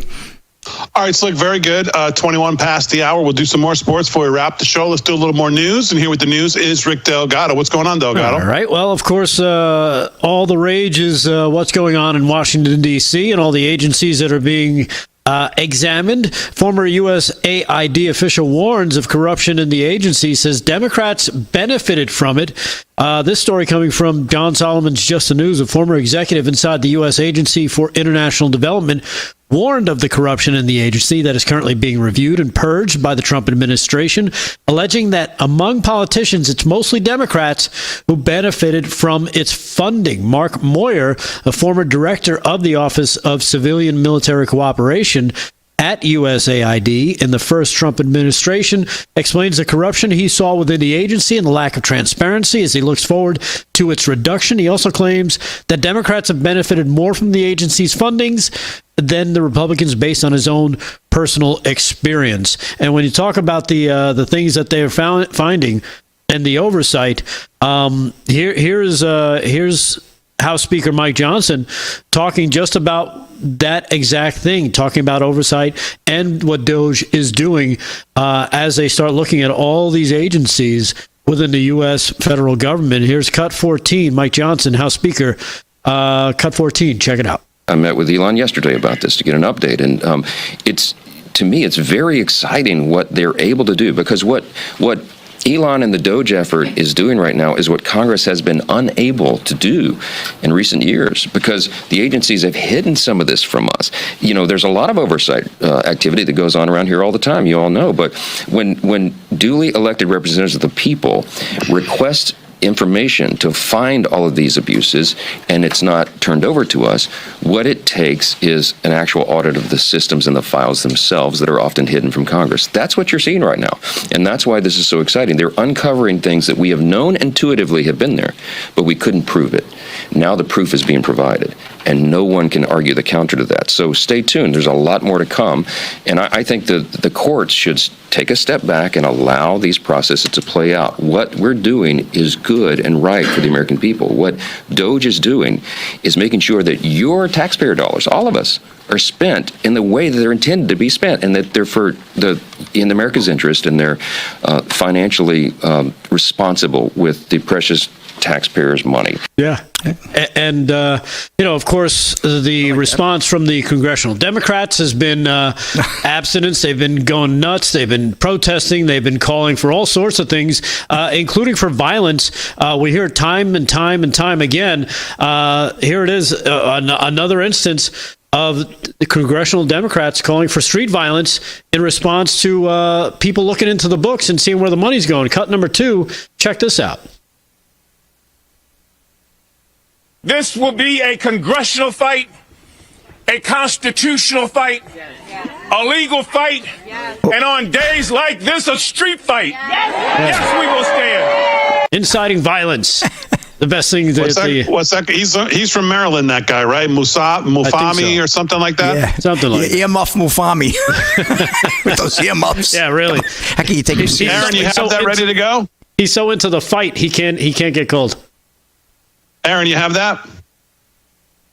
Okay, let's go over to CNN and check in on how it's going over on CNN with the Elon in the Oval Office today. Let's check in on that. Roll that, Aaron. It's 23 days in here, guys. 23 days. You were talking about 2.3 billion that was saved last year. These guys are saving 2.3 billion a day. Right, but it's incredible. That's what they're saying. But where's the proof? You're waiting. You're not going to be satisfied till he shows up with 10,000 pages. But 10,000 pages. Yeah. He's giving very specific things. Yes, but he's not actually giving any evidence of that. It's all going to come because what they also said was, if we have to go to Congress, we'll go to Congress. Right, but we'll show where it is. Some of the details that have come out, like the $59 million spent on luxury hotels, it's actually not. You're talking about the FEMA money that was abused for migrants. That was. Yeah. FEMA money for migrants, that's okay now? No, I'm not saying it's okay. I'm not saying it's okay. Don't put words in my mouth. So would you stop that? Would you stop that process? Don't be a dick. The portrayal, what I'm saying is the portrayal. Wow. Of all people to say that one. Factually accurate. He's talking about luxury hotels. I'm not a big, look, I was in Hurricane Katrina. Until he sends you a saw what text, FEMA does. I believe it. I get it. Wow. Andy with a spicy little, spicy little language. Going well over there at CNN. They're not terrified at all. No, it's going fine. Oh, first it was big balls. Now it's Yeah. What's next? Now it's Richard. Don't be an ass.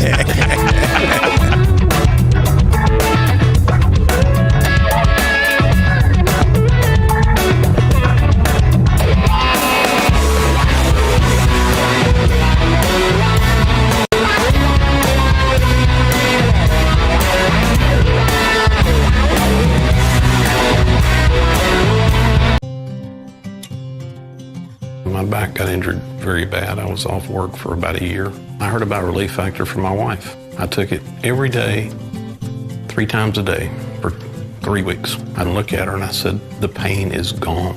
And she said, I'm glad it helped. I said, no, you don't understand. It's gone. Relief Factor is a daily supplement that doesn't just mask pain, it helps eliminate it. Call or go online now for our 3-week quick start, just $19.95. Israel needs you. We desperately need tens of thousands to respond. A great storm from the north has come against Israel. You've got the scriptures calling each one of us not only to pray for the peace of Jerusalem, but it's incumbent upon each one of us to defend these precious people of God. This massive grocery store should be crowded. People are lacking food. Exactly. The International Fellowship of Christians and Jews is preparing meals for precious elderly citizens who can't get out. It broke out her window that was shattered. Because of the war, much of her roof is gone. The ceiling is gone. She's frightened from Hezbollah. Yeah. How does she get food? The International Fellowship of Christians and Jews, we come in. You provide groceries, vegetables, hot meals. It's you. Your emergency gift will help provide food to Clara and thousands like her trying to survive in the evacuated areas of Israel. Your urgently needed gift of $45 will help rush the delivery of an emergency food box and nutritious meals for a week. It's you that gives her hope and lets her feel the presence of God. It must be that God is here with me now. Thank you, and I'll say a special prayer of thanks to God. When there's war and violence and brokenness, you and I as Christians are chosen to minister, to love, The wars come and the wars go, but something that never changes is hunger. And you help bring the peace when she can know I have something to eat today. It's time to get your dream kitchen at Cabinets to Go. Right now, save on every single cabinet in your design. Up to $175 off per cabinet. Come in today and get your dream kitchen for just $148 per month. Cabinets to Go. Wow for less. Saving America is no easy feat, but your kids can help the president with a free Kids Guide to Saving America. This fun guide teaches kids what they can do right now to make America great again. Get a free collectible pin when you order at KidsSaveUs.com. That's KidsSaveUs.com.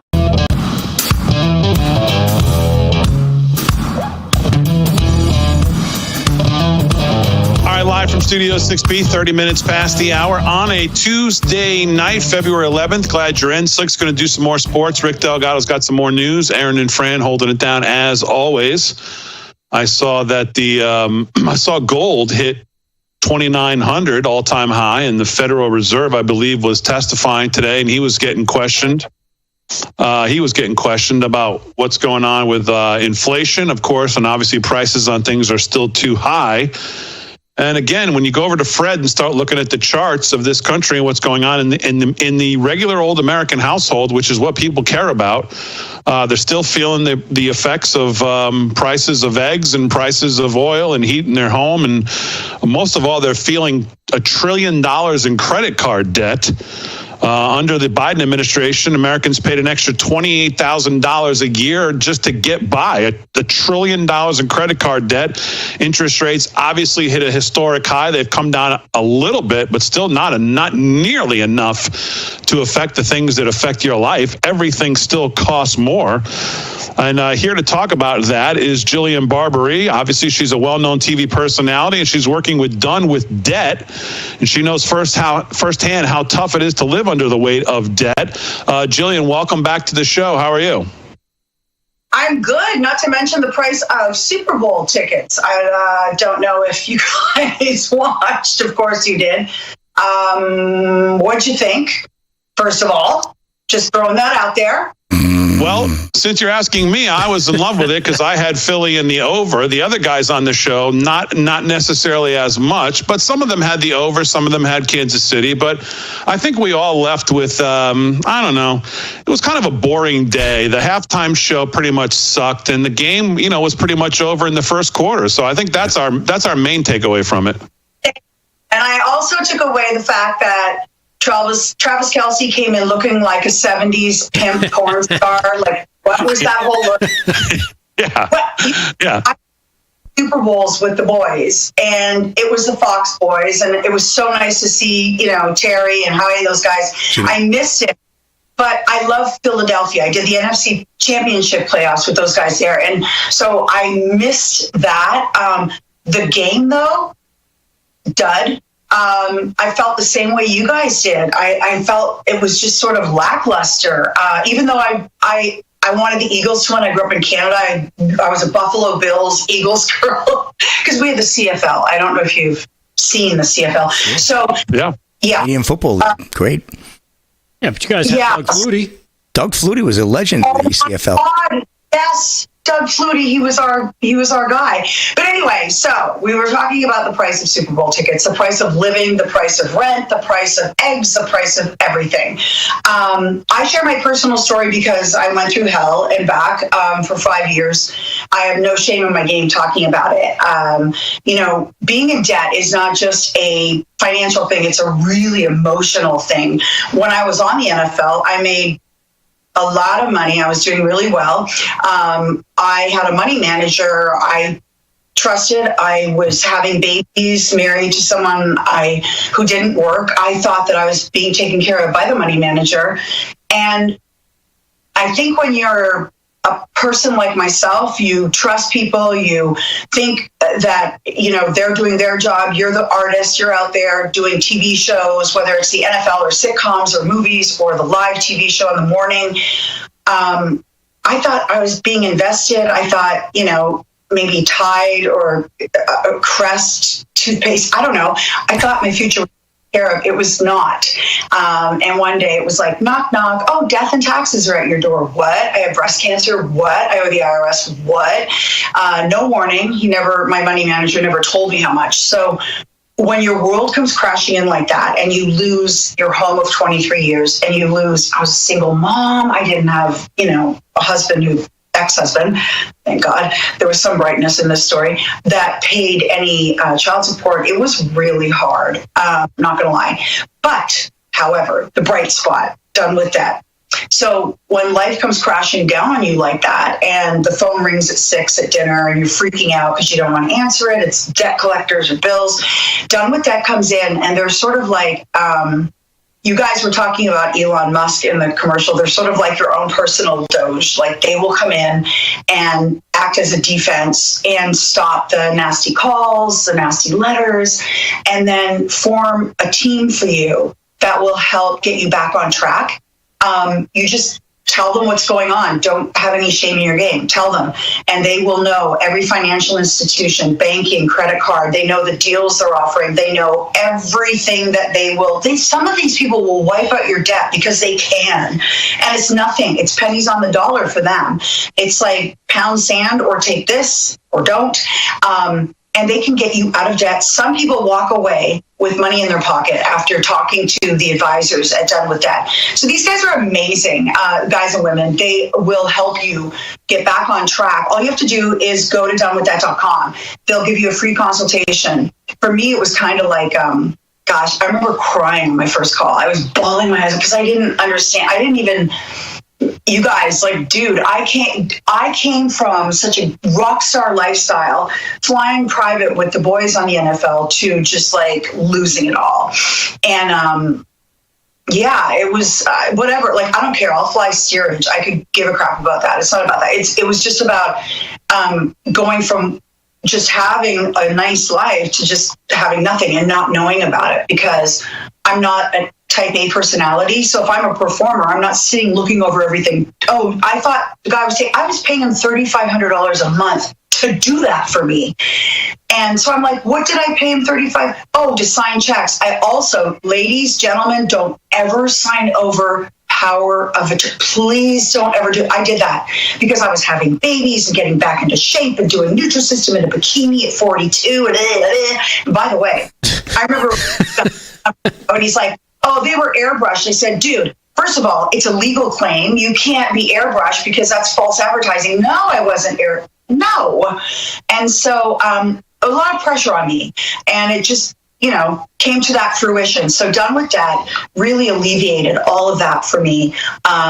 Thank God. They were like therapists and accountants for me. So if you are in that situation, and I know a lot of people are, and they're so freaked out about it, I know. I've been there. Don't freak out. Just go to Done With Debt and just give them a chance, and be honest. You can call when your kids are in school. That's what I did. Call while nobody's looking and just be honest with them, because they're the ones who are going to put your life back on track so that when the phone rings, you're not having a nervous breakdown like I did and have to take Xanax and all that nonsense. So, anywho, Kendrick Lamar. Yeah, we're speaking with Jillian Barberie. Go to donewiththat.com, donewiththat.com. And again, as you heard her say, as far as when people think, well, geez, how quickly am I to see results? When Jillian says some clients can end up with money in their pocket within the first month, that's certainly something you want to think about if you're in that situation. So again, go to donewiththat.com, donewiththat, all one word.com. Jillian, we always love having you on the show. Appreciate it. Thank you so much. Thank you so much, guys, and I'll see you next time. All right. Thanks very much. All right. Donewiththat.com. Go there now. Donewiththat.com and check them out. All right. What time is it? 38 past the hour, live from Studio 6B. Delgado, do you have any more clips of Elon today from in the Oval Office? Because I think we only got to one or two. Do you have any more from him today? Yeah, I've got one more of Elon. Here he is talking about, and I don't know if you caught this part where he's talking about the federal retirement system in Washington. Yeah. Where the paperwork goes? Yeah. And believe it or not, somebody was posting I just saw it, as a matter of fact, a few minutes ago. What he's talking about here, that the cave that things go down. It's a real thing. They posted pictures and video of it. Check this out. This is cut number 13. Here he is talking about if you work for the federal government and are trying to retire, you may not be able to retire when you want to. Cut 13. I'll tell you another crazy thing. So, one of the things is like we are trying to sort of right-size the federal bureaucracy, just make sure that this, obviously there need to be a lot of people working for the federal government, but not as many as currently. So we're saying, if people can retire, with full benefits and everything, that would be good. They can retire, get their retirement payments, everything. And then we were told, this is actually, I think, a great anecdote, because we were told the most number of people that could retire possibly in a month is 10,000. We're like, well, why is that? Well, because all the retirement paperwork is manual on paper. It's manually calculated, then written down on a piece of paper. Then it goes down a mine. And I'm like, what do you mean a mine? Like, yeah, there's a limestone mine where we store all the retirement paperwork. And you look at a picture of this mine. We'll post some pictures afterwards. And this mine looks like something out of the 50s because it was started in 1955. So it looks like it's like a time warp. And then the speed, the limiting factor is the speed at which the mine shaft elevator can move determines how many people can retire from the federal government. And the elevator breaks down sometimes, and then nobody can retire. Doesn't that sound crazy? There's like 1,000 people that work on this. He's like, let him go. And he's not wrong. Colin Rugg on X posted this. The mine in question is called Iron Mountain. The speed at which the mine shaft elevator can move determines how many people can retire from the federal government. It is Iron Mountain is a 330,000 square foot data center with more than 200 feet deep. It uses a 35-acre underground reservoir to create global geothermal cooling. A report in 2021 revealed how the government tried and failed to digitize a process for decades. $106 million later, and still failing to do so, the government decided to just keep the old process. So the process that he just described there, that was started in the 50s. $106 million later, the OPM facility resumed functioning with the process established way back. And again, it runs has a video, and it has a guy in a golf cart driving down the corridor of this mine shaft. I guess the best way to describe it. And you see the archaic system that the federal government uses for retirement. It's amazing. It's truly out of control. That's crazy. One word for it. Yeah. Hey, just some breaking news. I guess it's breaking news, but it's going to fall into the category of just another conspiracy theory that's proven true. Emails tonight reveal Biden White House orchestrated Trump document case from day one. Fresh emails from the National Archives, NARA, expose a disturbing truth. The classified documents case against Trump wasn't a spontaneous investigation. It was carefully orchestrated from the Biden administration. The document case against President Trump was a sham prosecution that involved the Biden White House from the start. Wow. Long before NARA's official referral of classified documents to the DOGE for investigation. This is America First Legal. I just shared it on our X. In 2023, America First Legal explained how a special access request from the Biden White House led to the FBI's raid on Mar-a-Lago. In both NARA's responses to AFL and Special Counsel Jack Smith's superseding indictment against President Trump, the Biden administration's official position was that NARA referred the matter to DOJ for investigation in February 22 after it received classified documents from Mar-a-Lago. I'll finish this when we get back. Not the case. Surprise, surprise.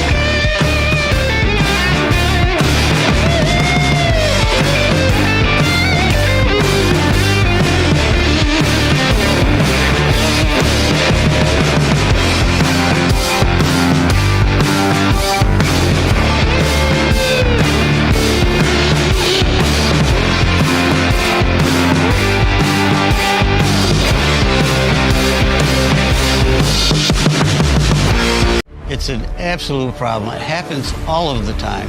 If you own property and have got equity, you can be a victim. How can a scammer actually steal my home? It's so easy for them to get the original document. They can download it and forge it. They begin to take out loans, and you're left holding the bag. What can I do to protect my title? Go to HomeTitleLock.com. We monitor your title and alert you if anything disturbs your title. Protect your home. You'll sleep better that night. Are you having trouble hearing your TV or listening to conversations in loud spaces? I think as my hearing loss has gotten worse, I'm not as engaging as I was before. Then it might be time to consider nano hearing aids. The days of expensive hearing aids are over. Recent changes in the law have allowed for over-the-counter hearing aids sold direct and shipped to your home, which means no more having to go to a doctor and spend thousands.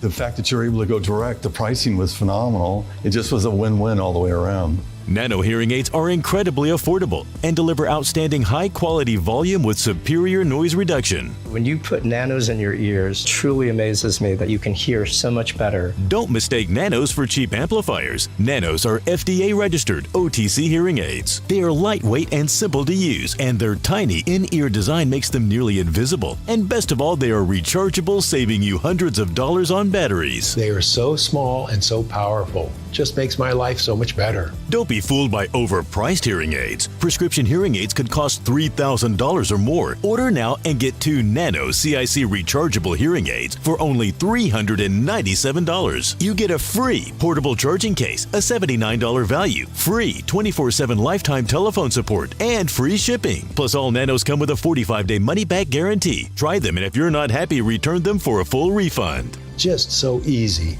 so affordable. Just go ahead and do it. Nano hearing aids are only $397. But wait, we are so confident you are going to love your Nanos, we are offering $100 off through this special TV offer. Order now and you'll get 2 Nano CIC rechargeable hearing aids for only $297. Call and order your Nano hearing aids right now and get all the benefits of being able to hear again without having to spend thousands. Call 800-226-2107. That's 800-226-2107. What do you do when your tire goes flat and there's no air anywhere? You reach for Bullseye Pro, the smarter, faster, hands-free way to fill it up with air. Bullseye Pro is equipped with a rechargeable power plant, smart pressure sensor, and custom nozzles. It's like the power of an air compressor in the palm of your hand. Get your complete Bullseye Pro inflation system for just $79.99 and get free shipping. Plus, we'll give you a 50% discount on a second one. Order now.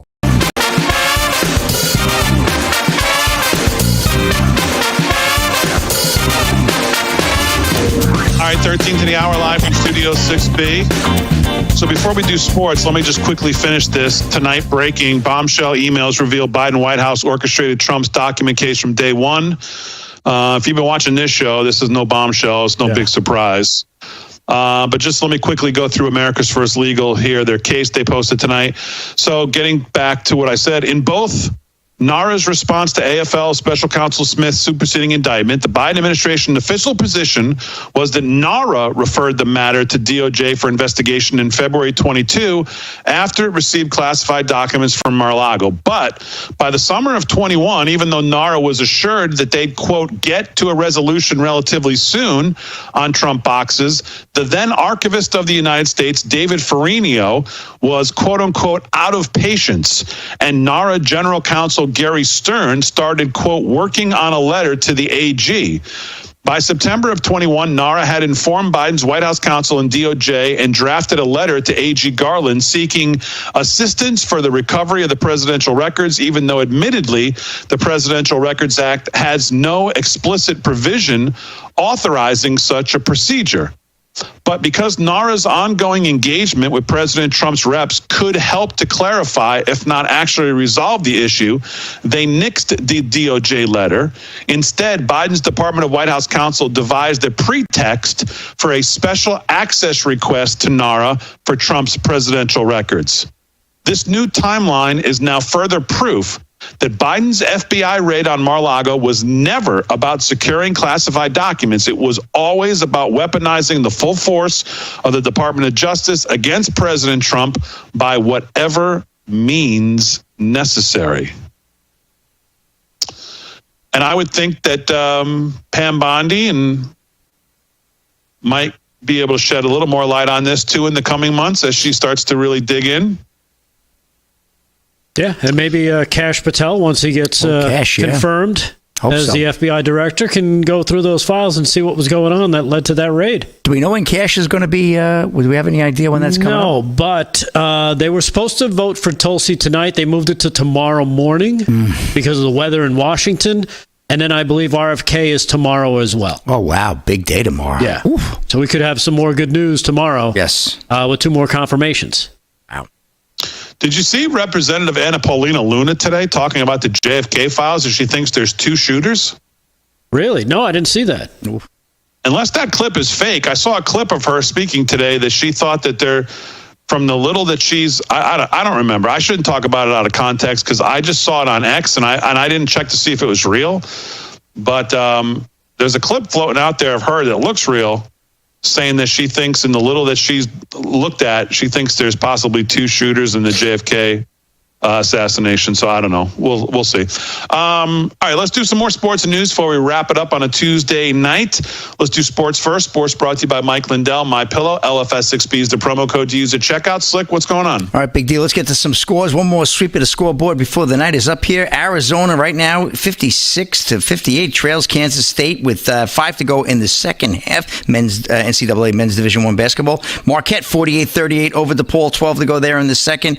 Just underway in the first there. We have Alabama, number 2 Alabama, beating Texas 31-24, about midway through the first quarter there. Georgia over the Texas A&M 30-21. That's in the first as well. And, UConn continues to struggle as they trail Creighton 27-21. That would be the UConn Huskies, who actually fell out of the top 25. Wow. One of the top teams in the NCAA men's basketball. Hopefully they can pull it together to get invited to the big dance, right? That's coming up next month. And we have NBA action. The Knicks, it looks like they got a win there. 112-97 over the Pacers, 6 to go there in the fourth. The Pistons 110-67 over the Bulls, 9 to go there in the fourth. And the wheels have fallen off in Philadelphia at Wells Fargo Center. The Sixers now have dropped 13 games under 500, losing 106-103. Joel Embiid profusely booed tonight after he passed up a wide open 3 and turned it over. So big trouble for my Sixers. What can I tell you? It's not been a good year so far for me with sports. I can tell you that. You can see by my picks this year. And I don't know. I may end up doing the rest of the show underneath my desk this year. That's another story. Just hear my mouth and not see my face. And one more story, Big D. And finally, let's get done with this Super Bowl. Let's get done with the Swiftie. But I got to get this one. It's a cute one. Kelsey's. By the way, Slick, I think it's actually the reverse. People love to see your beautiful face, but maybe you should just shut up and picking sports. Yeah, well, I had a good year last year. It was a rough year this year, Big D. I didn't have a good year this year. You can't keep going back to last year. Last year is now the year that just finished. I know. Erin was the star this year. So that's 2 years ago. She did a great job. You can't live on 2 years ago. Well, thank God somebody did something good on this show. We got Erin, right? So, and Travis Kelce's ex thrilled that Chiefs lost in the Super Bowl. Warner Todd Houston of Breitbart. Travis Kelce may have received many condolences from friends and family who were equally upset over Sunday's Chiefs Super Bowl loss to the Philadelphia Eagles, but his former girlfriend is not one of them. The Kansas City Chiefs lost their chance to three-peat at Super Bowl 59 in New Orleans with their 40-22 loss to the Eagles, but Kelce's former girlfriend, Kaya Nicole, was thrilled over the final score. Nicole was right there in Caesars Superdome after the game, but she wasn't cheering for her ex-boyfriend's team. Nicole was on the field blowing around confetti in Eagles white and green colors and rooting for Philly. Kelce and Nicole dated for 5 years, long relationship, but their relationship ended in 2022. Kelce has since famously dated pop star Taylor Swift. Recently, Fox News reported that Nicole admitted that some of the other Chiefs' wives and girlfriends have cooled on her and that she isn't as close as she once was with them. After she was seen happily celebrating the Eagles, one can imagine that relationship might be downright chilly. Nicole also said that she has been a target of hate from Taylor Swift fans since the pop singer ended up with her ex. I would be lying if I said that the level of hate from Swift fans, and just like online chaos, doesn't impact me. It does. Even to this day, Nicole insisted, oh yeah, you can go to my most recent post and it will be people debating with each other. I am worthless. I'll never be a talented person. and I have no career, and I'm a bum, Nicole said of comments from the Swifties. The Swifties are rough. I hope they don't get a hold of Slick Rick, but that's a wrap in sports. Back to you, Big T. All right, Slick. 7 minutes till the hour. Let's wrap it up here with a little more news. And here with that's Rick Delgado. What's going on? All right. Well, following up on a story we started talking about last night towards the end of the show, this congressman out of Connecticut, John Larson. Now we got the story on what happened yesterday. The Democrat from Connecticut appears to have suffered a medical episode while he was on the House floor yesterday, or I should say last night. In a statement, Larson said he had a complex partial seizure, which caused a momentary pause in his speech. As a matter of fact, here is that cut number one. You can take a look at it for yourself. Cut number one, Representative John Larson. Don't worry, no one on the Republican side in the House and Senate who control both the House and Senate is going to speak up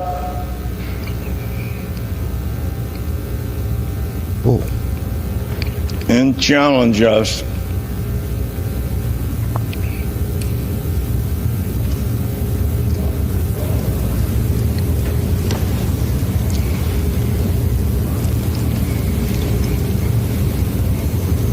But we need to protect Americans' privacy.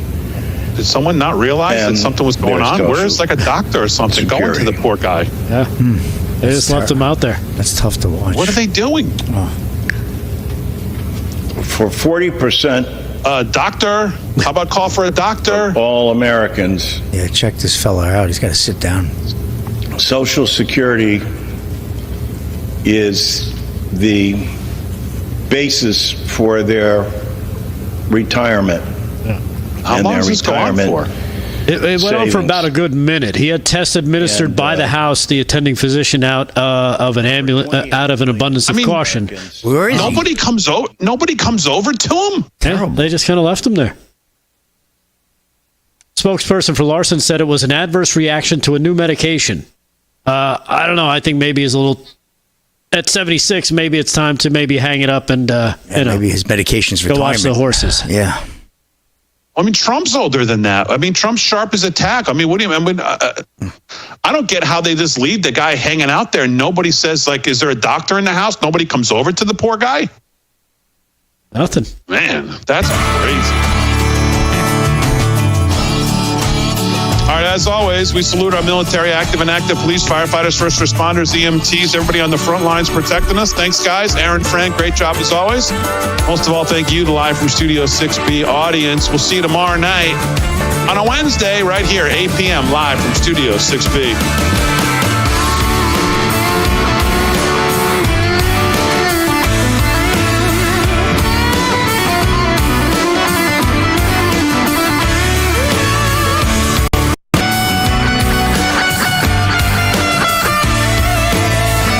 It's time to get your dream kitchen at Cabinets to Go. Right now, save on every single cabinet in your design. Up to $175 off per cabinet. Come in today and get your dream kitchen for just $148 per month. Cabinets to Go.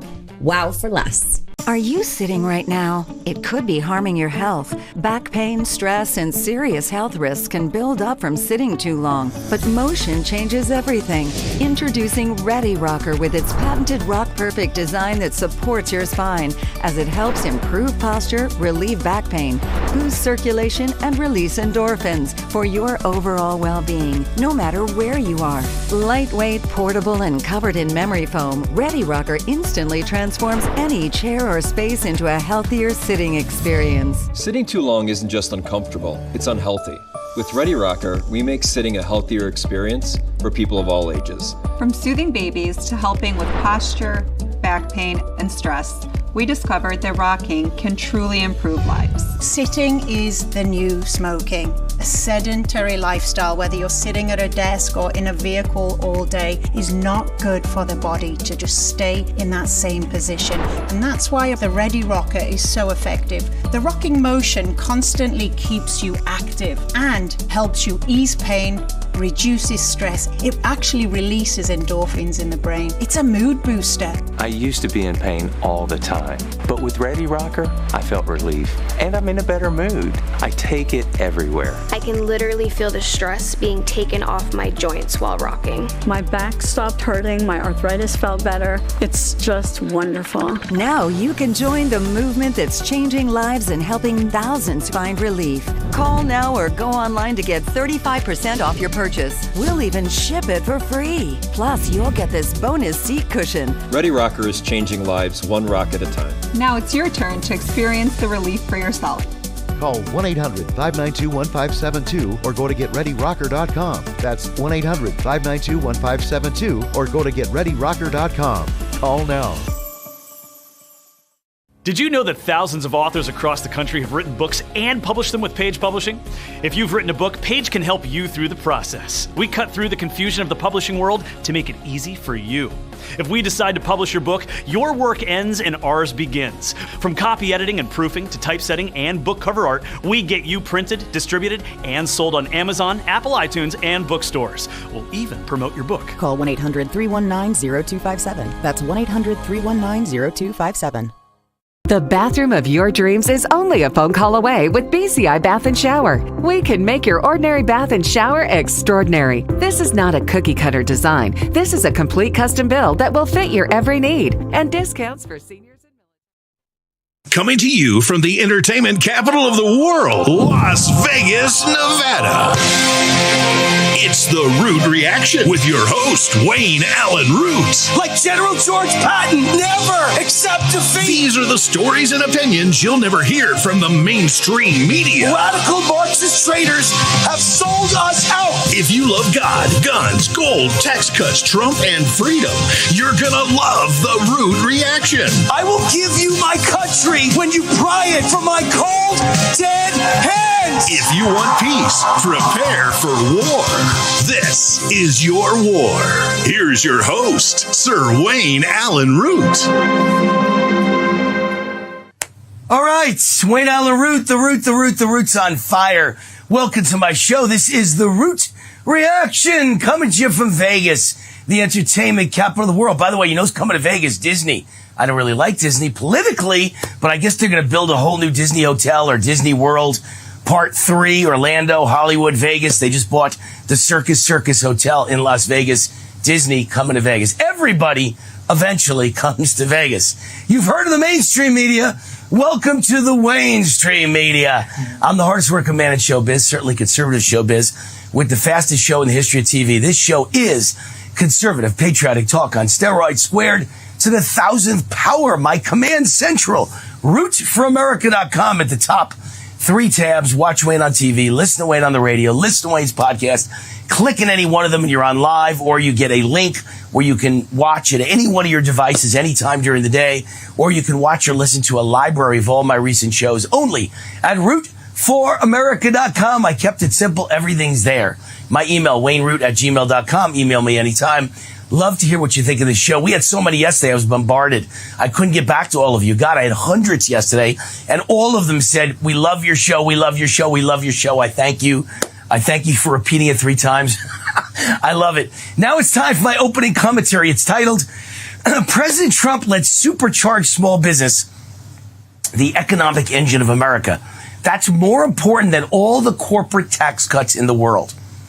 With Donald J. Trump back in charge of America and the U.S. economy, I hear everyone talking about tax cuts for corporations, tax cuts for individuals, tax cuts for the middle class, tax cuts for everyone and everything except small business. I never hear a word about small business. And all of that is great. I've been fighting for lower taxes my whole adult life. Like my heroes, Ronald Reagan and NFL quarterback turned New York Congressman Jack Kemp, I've never met a tax cut I didn't like. Tax cuts are good for business. And like the old saying goes, the business of America is business. I was the original creator and cheerleader for no tax on Social Security benefits and no tax on overtime. I'm thrilled and honored that President Trump adopted both ideas after I sent him my columns in early 2024 and then lobbied hard for him to adopt them as his campaign themes, and I'm honored that he did. President Trump has kept his campaign promises, he is pushing for the GOP House and Senate to pass both of these tax cuts. That's what makes Trump so special. He keeps his promises. He never forgets. These two ideas will serve double duty. No tax on Social Security benefits, no tax on overtime. They will bring tax relief to the little guy and gal, which will put more money in the pockets of middle-class Americans. And what will they do with that money? They will spend it. A powerful boost to the economy. That's always what tax cuts do. People take the money and they spend it. That creates more income for businesses who then create new jobs and hire new employees. That creates higher revenue and therefore higher income taxes, higher payroll taxes, and higher sales taxes for government. Everybody wins.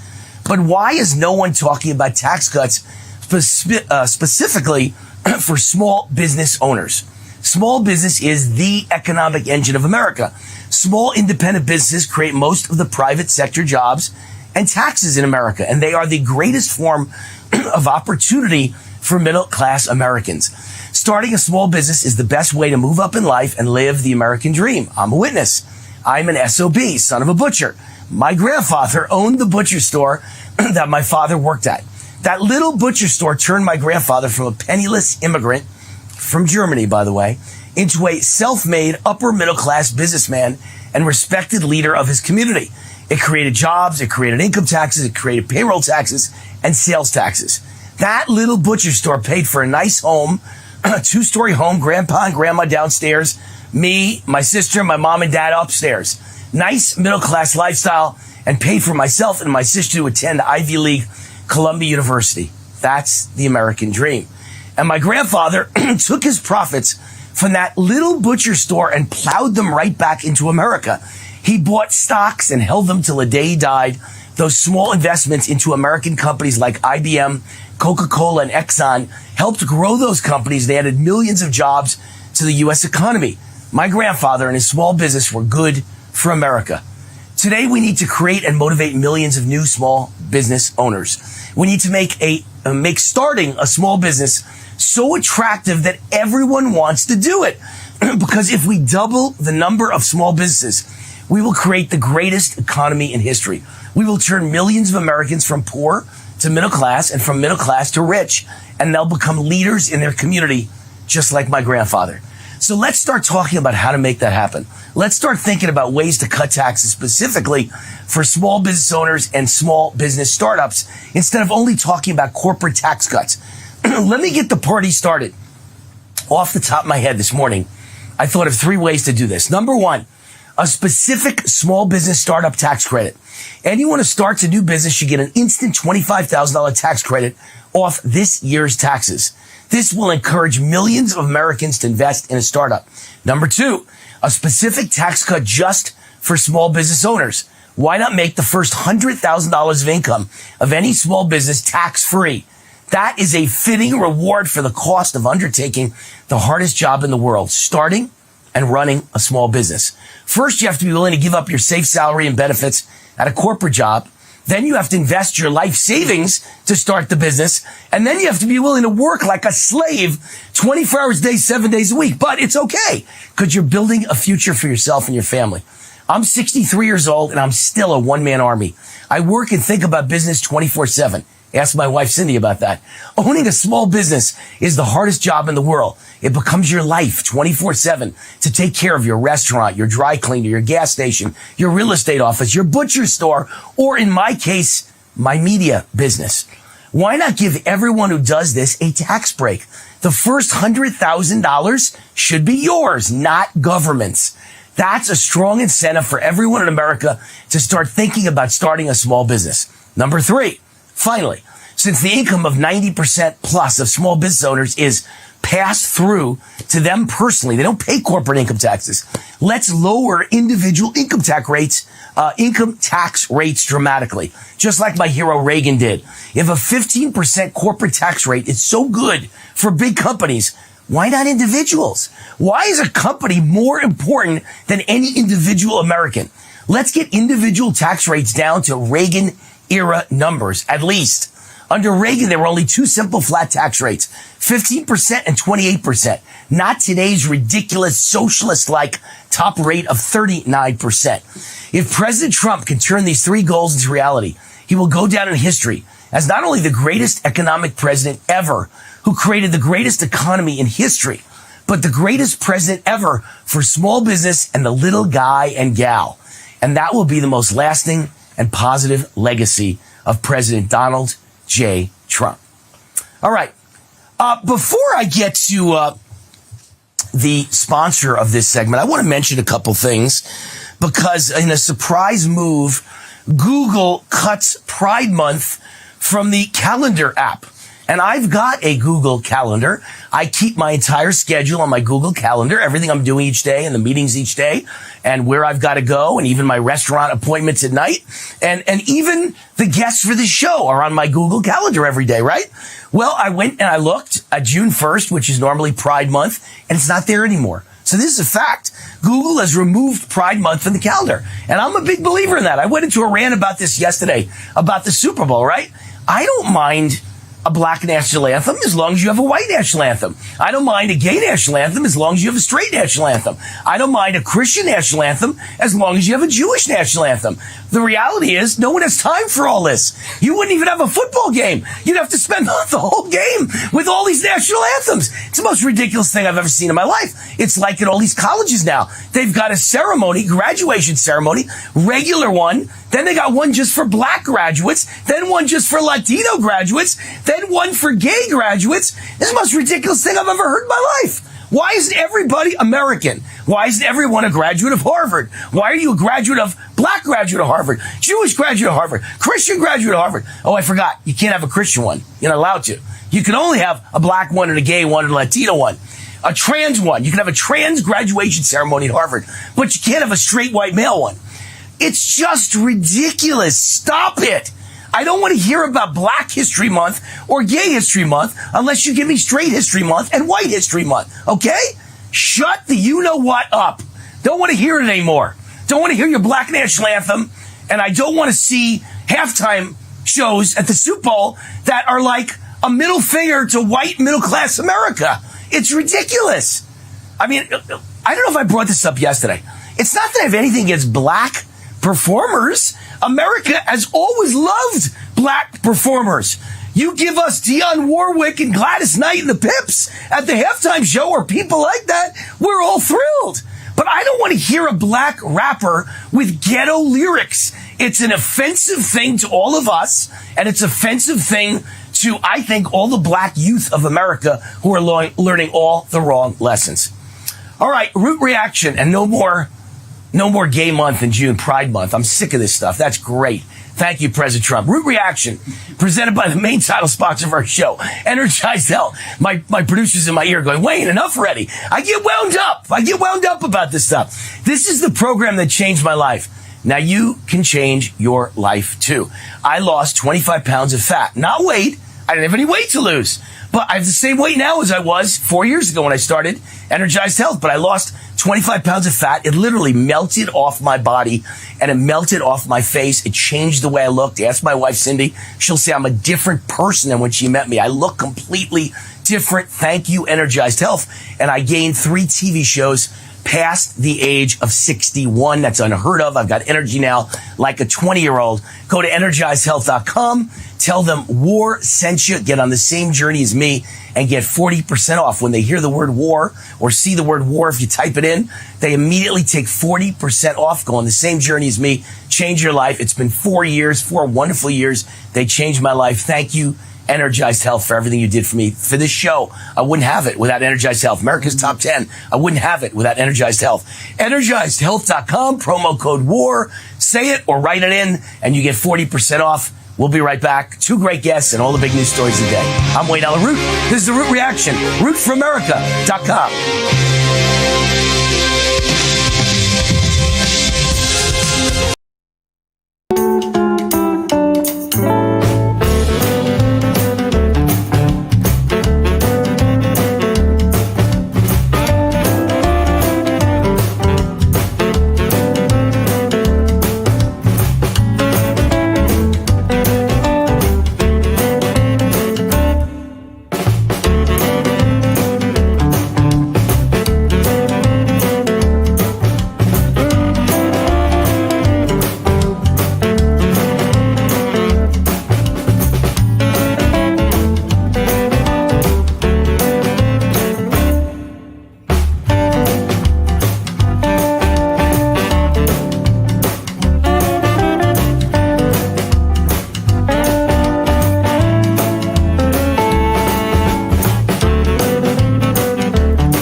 to the show. We've got a great show for you.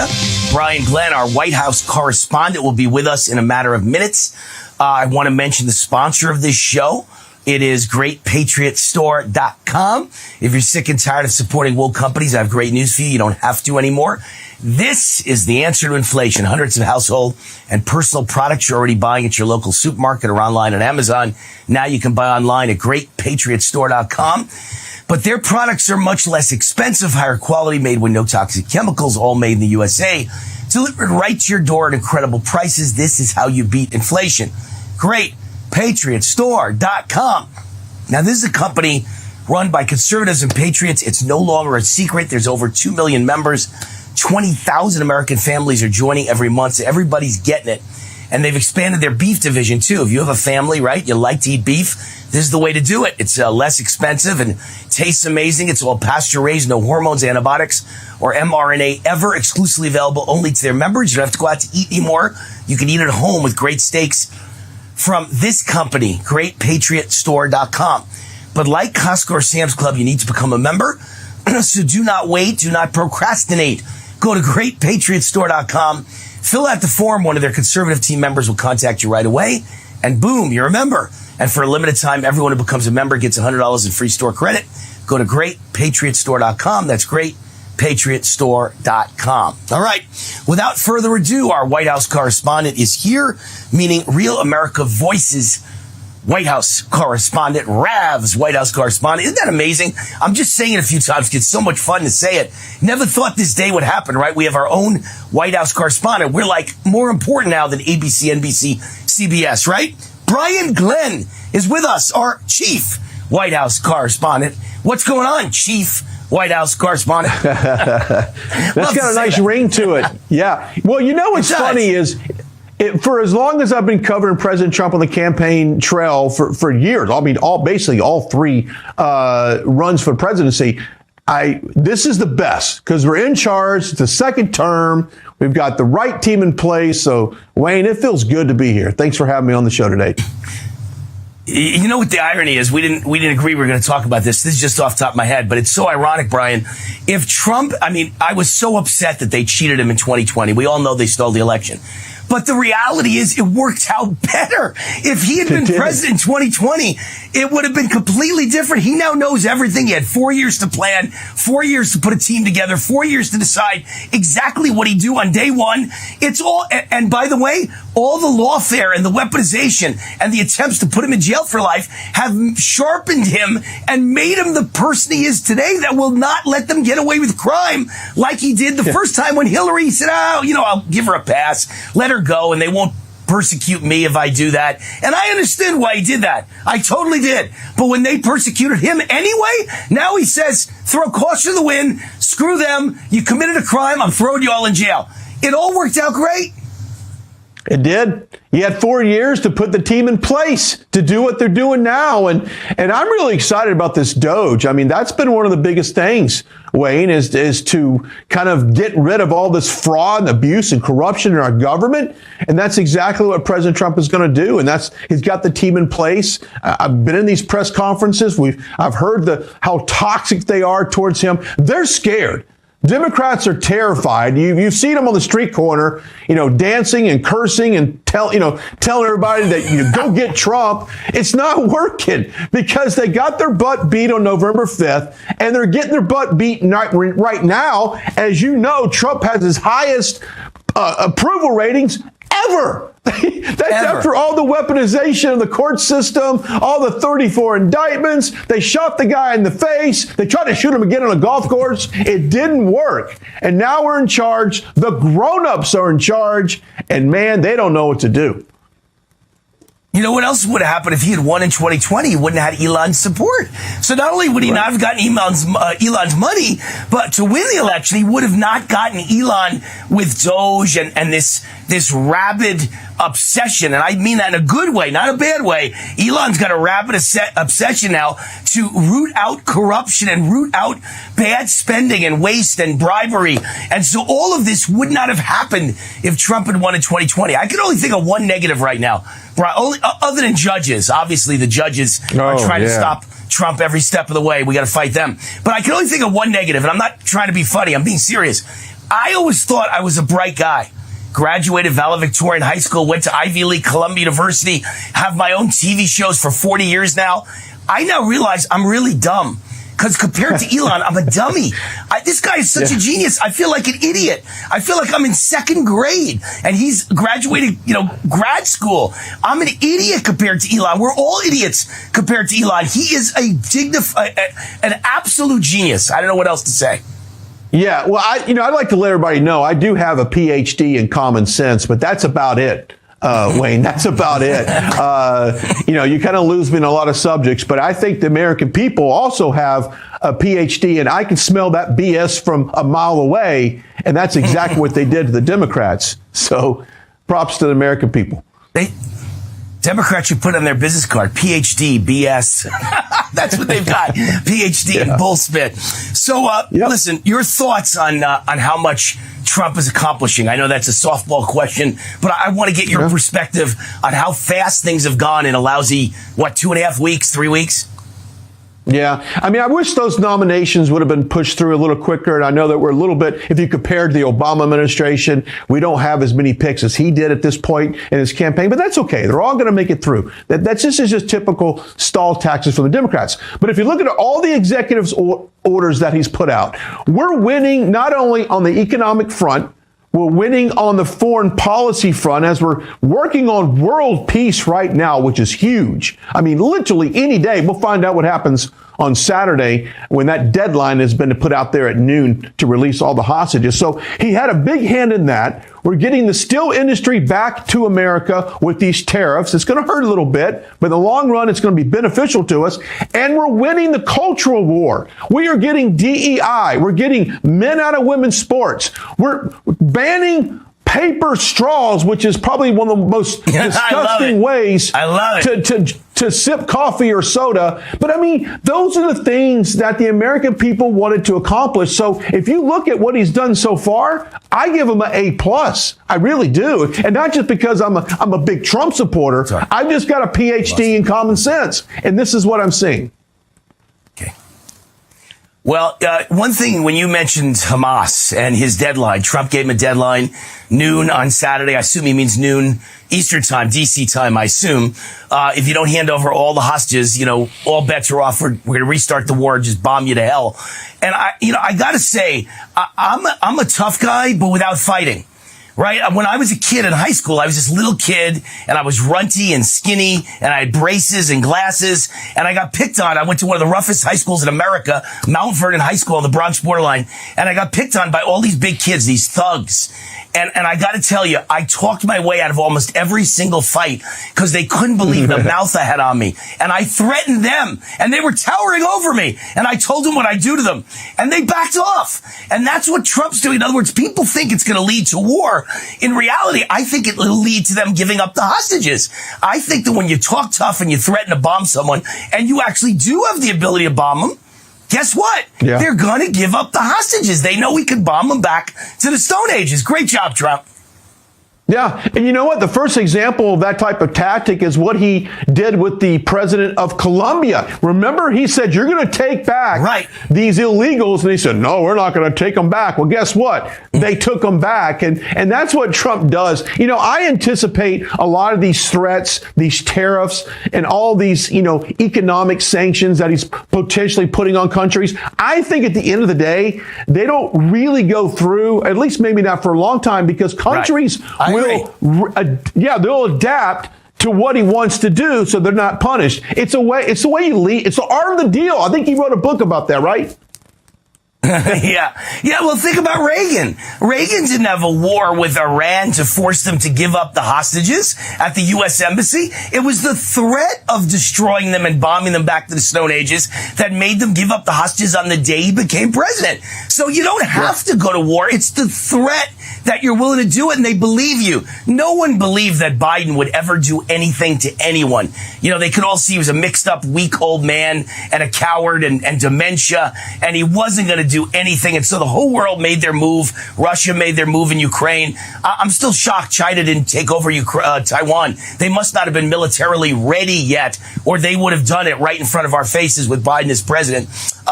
Let's talk about the left covering Trump in the minute or so we have left. You are there in a front row seat every day to watch the left and what they're saying when the cameras are off, and maybe the questions they're asking when the cameras are on. Is the left actually trying to be a little bit more professional, a little bit more unbiased, at least when the cameras are on? I don't think so. I think the Main Street media is so disconnected to Main Street USA. They really are. The news directors in these legacy media companies, as you know, you've been in television a long time, they're the ones asking these toxic questions. I truly believe that most reporters don't despise Trump. I think they respect him, and I think they like him. They know his policies are better for their paycheck, their family, and their community. But we've got such a distaste for President Trump in the mainstream media, in the corporate offices, that it doesn't matter if he comes down and cures cancer, because you know what they'll say? Well, not everybody wants their cancer cured. Why are you curing cancer? They're overly critical of Trump to such nauseum. But look, it doesn't matter anymore. We've got more viewers than all of them combined. More people are watching Real America's Voice, your show, all the shows on RAV. So you know what? Let them go out there and report it, because people don't believe them, and they're not watching them for sure. Right. I mean, what's that joke I heard the other day? If President Trump walked on water and crossed the Potomac, on top of the Potomac, the headline the next day would be Trump can't swim. I mean, no matter what you do, you can't win with these people. So you got to ignore them. Got to give them the middle finger and tell them to screw off. And that's what Trump's doing now. And I think it's great. I'm glad that he's the president in 2024, not in 2020, even though you and I both know they stole it in 2020. It all worked out for the best. God has a way of making things work out.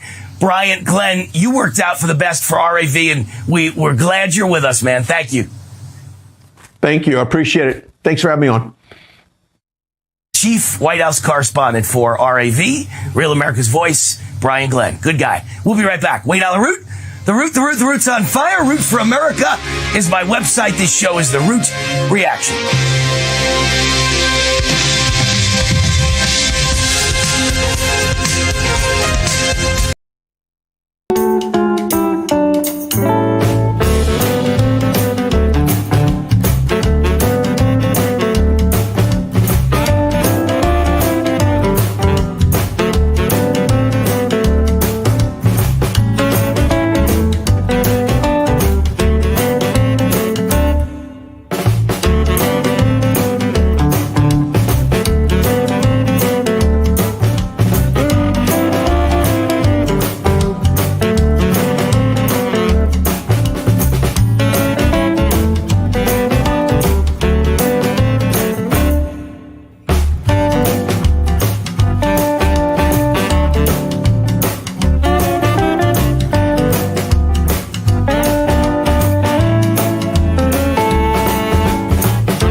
Welcome back. There's the beautiful Vegas Strip. I love my Vegas. I love it.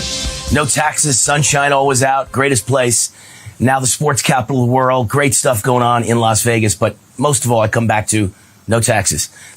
This segment of the show is sponsored by VRA, Vertical Research Advisory. After 15 years on Wall Street at the highest levels, in 2003, which is now a long time ago, can you imagine? Kip Herridge founded VRA, his global investment and economic newsletter. And since then, his top performing recommendations have beaten the market 86% of the time, 18 out of 21 years, and not just beating the market, but often beating the market by a mile. Meanwhile, the average Wall Street money manager loses to the market 90% of the time. How do you like that dichotomy? 86% winners with Kip, 90% losers with everybody else. Facts matter. The fact is the VRA portfolio is up dramatically from the bear market lows. And now with Trump as the 47th president of the United States, Kip Herridge says the sky is the limit. This is money time. There's money to be made. Kip's been a close friend all these years, and I've seen his incredible results firsthand. He really is the Nostradamus of Wall Street. He's got a crystal ball. He recommended gold at $300 an ounce. It's very close to $3,000. And Bitcoin at $2,000. It's very close to $100,000. He's really that good. What's really amazing is whether the economy is good or bad, whether stocks are up or down, Kip and his VRA system make you money. Let Kip prove it to you for free. You know someone's good when they offer something free because you're going to test it. And at the end of the free, you won't stay unless they're good. So you know they believe that they're going to be good. He has confidence it's going to be good for you. Exclusively for my fans, Kip's offering his daily VRA investment newsletter completely free for 2 weeks. Join now at VRAinsider.com. You'll also get his new best-selling book, The Big Bribe, for free as well. Get your free 2-week membership. VRAinsider.com. You'll go for 2 weeks free and then you'll stay for a lifetime. I'm very confident of that. VRAinsider.com. All right, my guest is here. Dr. Mark Moyer. He's a former senior Trump appointee at guess where? USAID, the agency that is in the news like 23 and a half out of every 24 hours. Kind of amazing.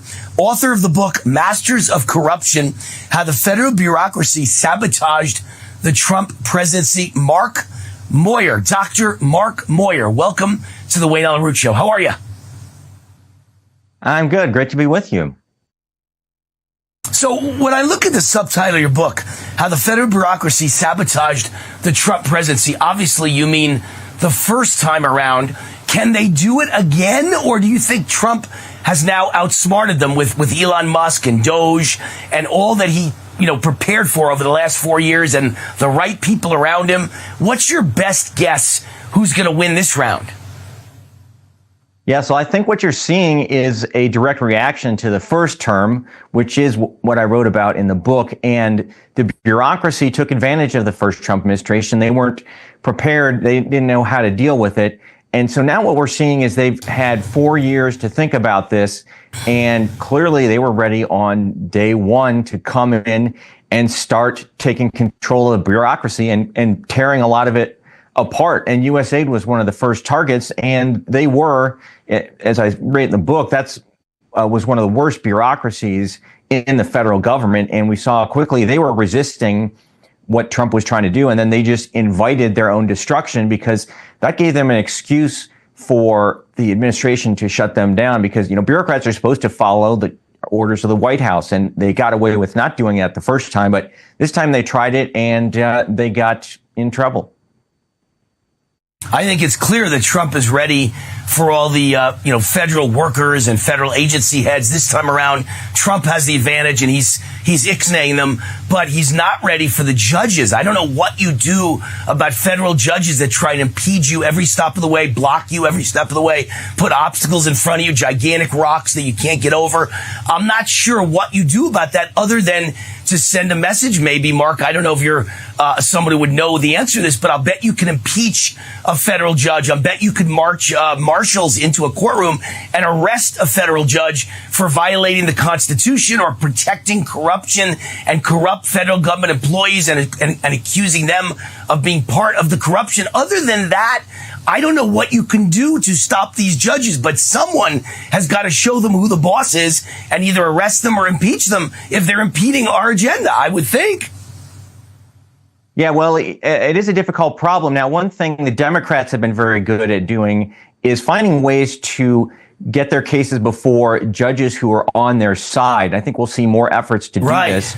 I do think hopefully the Supreme Court is going to do the right thing. I think in the case of birthright citizenship, for example, I think that should go to the court. I mean, clearly the definition of birthright citizenship in the Constitution doesn't say we should give it to illegal immigrants. And you've had lower courts coming out against this. You have now the American Bar Association up in arms, but that's a case where I do think hopefully the courts will come in. And this is, of course, one of the virtues of the first Trump term is he was able to appoint some Supreme Court justices who are going to be probably more favorable to conservative values.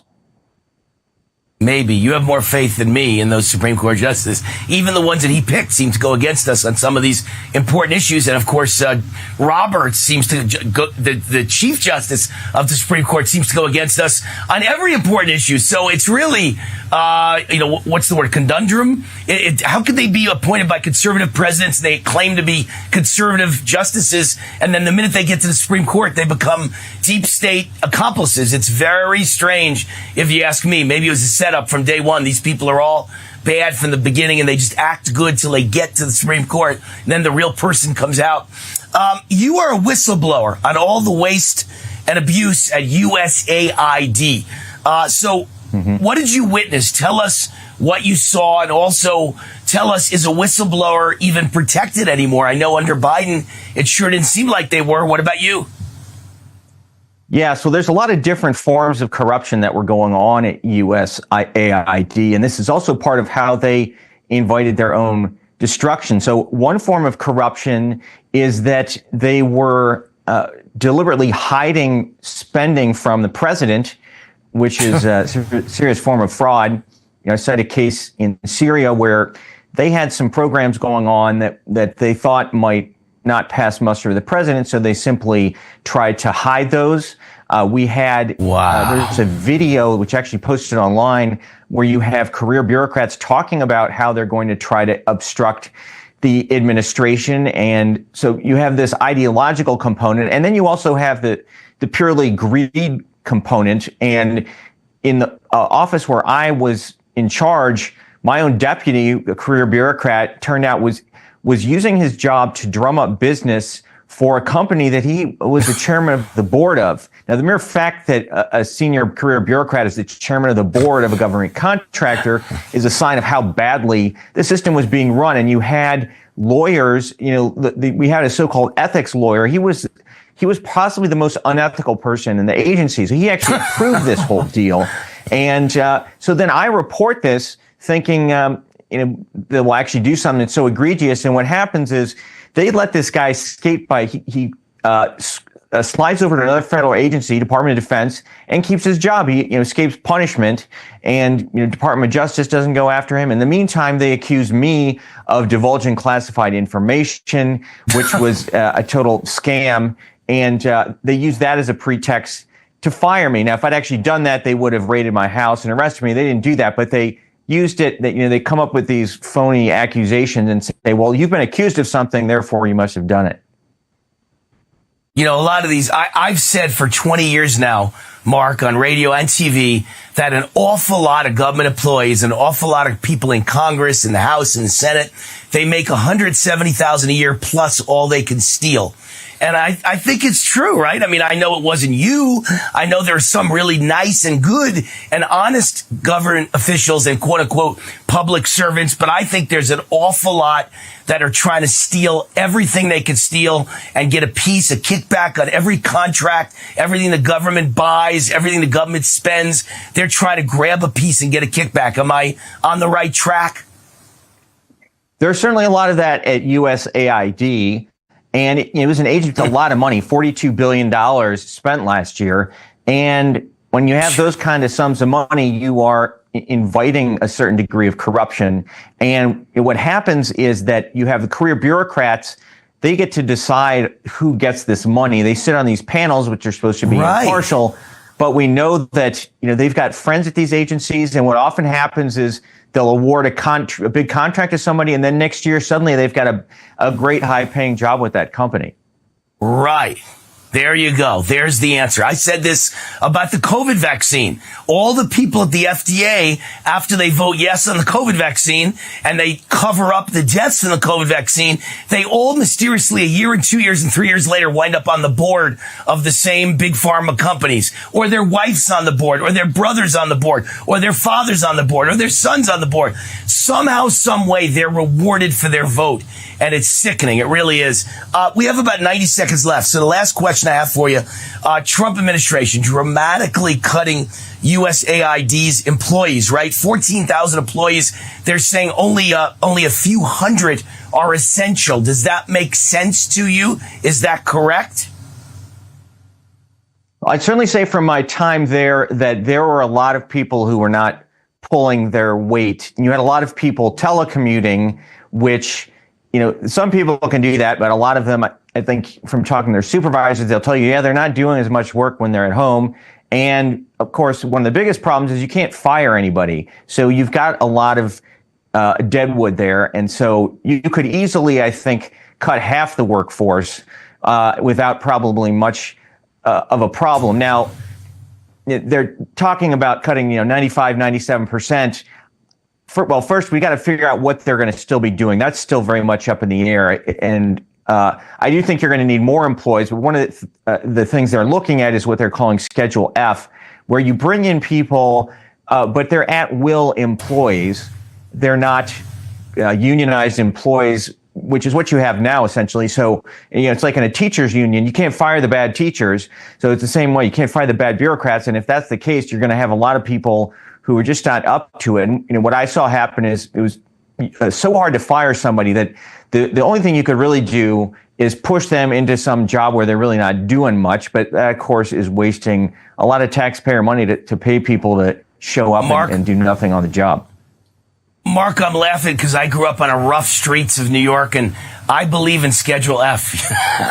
You can imagine what I think Schedule F represents. We got to run. I give a big Schedule F to the government employees. Dr. Mark Moyer, former senior Trump appointee at USAID and author of the book Masters of Corruption. He is a whistleblower. He saw all the corruption at USAID. It's real. See you in a minute.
see if there's any new news.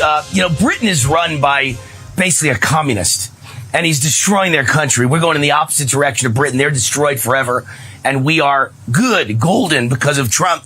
British Prime Minister's choice for new health minister, Ashley Dalton, is called for the end of same-sex toilets, believes a female can have a penis, and people can identify as llamas. This is what you're dealing with. Mental illness. She's mentally ill. And she's the new health minister. Just like we had Rachel Levine, who doesn't just believe those things, he lives them. Do you ever see the pictures of him? He's an unattractive man in a woman's wig with lipstick, makeup, and a dress and high heels on with pearls. I mean, he's mentally ill, in my opinion. It's an opinion show. As an all-American normal male with common sense, he is weird. He is strange. He's abnormal. He is mentally ill. He doesn't belong, the number 2 man. There he is. There it is. There she is. There something is. There they are. I don't know what the F you call that person. Whatever it is, it doesn't belong as an admiral or in charge of health of the United States. And the person in charge of health for England is like a twin of this person. Matter of fact, they should get married. Rachel Levine should marry the new head of the health for England. They're a perfect match. Oh, my God. And then my good buddy, Colonel Joe, he sends me little notes and he says, government agencies without MAGA leaders directly in charge of them are going to destroy records as fast as they can. One of many reasons we're still waiting on a DNI and FBI directors to get confirmed. News just broke that FEMA is accused of destroying records to hide their fraud. And then he says it is a crime for federal employees and federal contractors to destroy those records. It is. And then I've got another brilliant friend who's worth, I don't know, $200-300 million. He's one of the kings of the vitamin business in the United States of America. And he says, he sends me, D.C. judge orders Trump to restore the web pages related to sex change operations. Beyond comprehension, they should not have this power. What happens if Trump just ignores the rulings of these judges? How are these judges going to enforce their fake rulings on the President of the United States? They can't. AG Bondi at DOJ, criminal referrals should be sent out and arrest them. Send U.S. Marshals in to arrest them. I agree 100%. They're corrupt. They're filthy. They're dirty. They are not worthy of sitting on the bench, federal bench of the United States. These people are traitors protecting massive mental insanity and corruption of dirty government employees. All right. Sponsor of this segment of the show is Advantage Gold. I love gold for the protection it gives, but also I think it's one of the most valuable assets you can own. How valuable? You be the judge. From January 2000 to December 31, 2024. In other words, the year that just ended. If you invested $100,000 in the stock markets, you'd have done very well. You'd be happy. The Dow was up 278%. The S&P was up over 300%. The NASDAQ soared almost 400%. But gold skyrocketed 825%.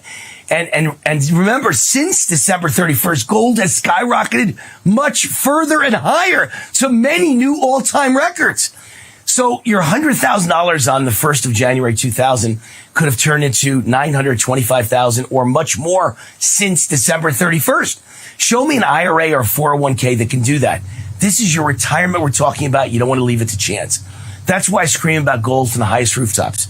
And who you buy your gold from matters, which is why I buy mine from Advantage Gold. They were awarded #1 gold company in America by TrustLink for 9 years in a row. We have to update this ad. For 9 years in a row, they just got their 9th year designation. They've done over $1 billion in retirement transactions, and they're the only gold company in America with audited third-party financials. And they have 0 negative complaints in the Better Business Bureau, despite billions in transactions. That's credibility. My friends at Advantage Gold have produced a free guide on protecting your wealth with gold. No obligation, nothing to buy, no strings attached, no risk. It's yours free. Just text ROOT to 85545. Text ROOT to 85545. Some of you don't like texting, so if you don't want to text ROOT to 85545, just call a toll-free national number, 800-450-2566, and request your free guide, 800-450-2566, or scan the QR code on the screen. Takes you right to their website. Use your phone, scan the QR code on this screen. Tell them I sent you. You can qualify for up to $1,000 in free silver. Again, text ROOT to 85545 or call 800-450-2566. All right, other big news stories. Look, I've waited my whole life for someone to do the things that I talk about on radio and TV, and Trump is doing it. He's a man of action. By the way, I wrote the book, Trump Rules, and this whole book is about Trump being a man of action. You know, a journey of 1,000 miles starts with one step. That's an old Chinese proverb. A journey of 1,000 miles starts with one step. You got to do it. I've heard an American proverb. They say 90% of success is just showing up for work. Most people don't even bother to show up. Maybe you might want to change it to showing up prepared at work, because most people don't show up, or they don't show up prepared. But if you show up prepared, that's 90% of the battle. So Trump is signing an order to potentially toss entire government agencies while reducing the federal workforce to essential jobs only. I have said this. I ran for president of the United States in 2007 and 2008. I won the Libertarian vice presidential nomination, third biggest party in America, but never have a chance to win. So you probably don't even know that. You probably don't even know I was on every one of your ballots when you voted for president in 2008. Most of you probably voted for McCain. Hopefully none of you voted for Obama, but you don't know I was on it. There's me at the Libertarian Party event, Libertarian Convention in Denver in 2008, winning the nomination. That's a young Wayne Allyn-Root up there on the stage. But all I could tell you is I talked all the time about making government the size of a postage stamp, making government small, getting rid of all the government employees who don't carry their weight and spend 20 years looking at their watch, 20 years looking at their watch. Oh, look, they're going to accuse me of being like Elon. They're probably going to say it's a Nazi salute. I'm Jewish. Can't be a Nazi salute. I don't like Nazis. I hate them. I hate Hitler. So it's not a Nazi salute. It's cheering. It's being excited. That's what Elon is, excited. It's not a Nazi salute, you morons. Unbelievable. But all the time I've talked about getting rid of the workforce, the federal workforce. They're all waste, okay? They're all just busy work. You don't need them. 90% of federal employees are a waste.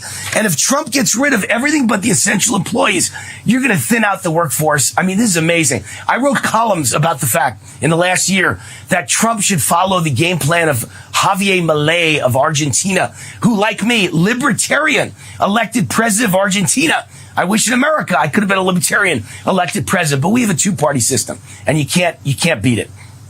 But my ideas were like Javier Milei. I said, there he is. You've got to get rid of the government employees. There's too many of them. Other than law enforcement, other than policemen, firemen, and most of them are on the local level anyway. But even on the national level, there are law enforcement, and there are people that fight fires federally. Those are the good guys. But the bad guys are everybody who sits in a seat all day long and gets paid way too much money and too big a pension and perfect gold-plated health care that none of the rest of us have, that we pay with our taxes for their perfect health care. Well, we have lousy health care. By the way, I get into these tangents in my mind, right, that not even in the script, not even thought of talking about in the show today.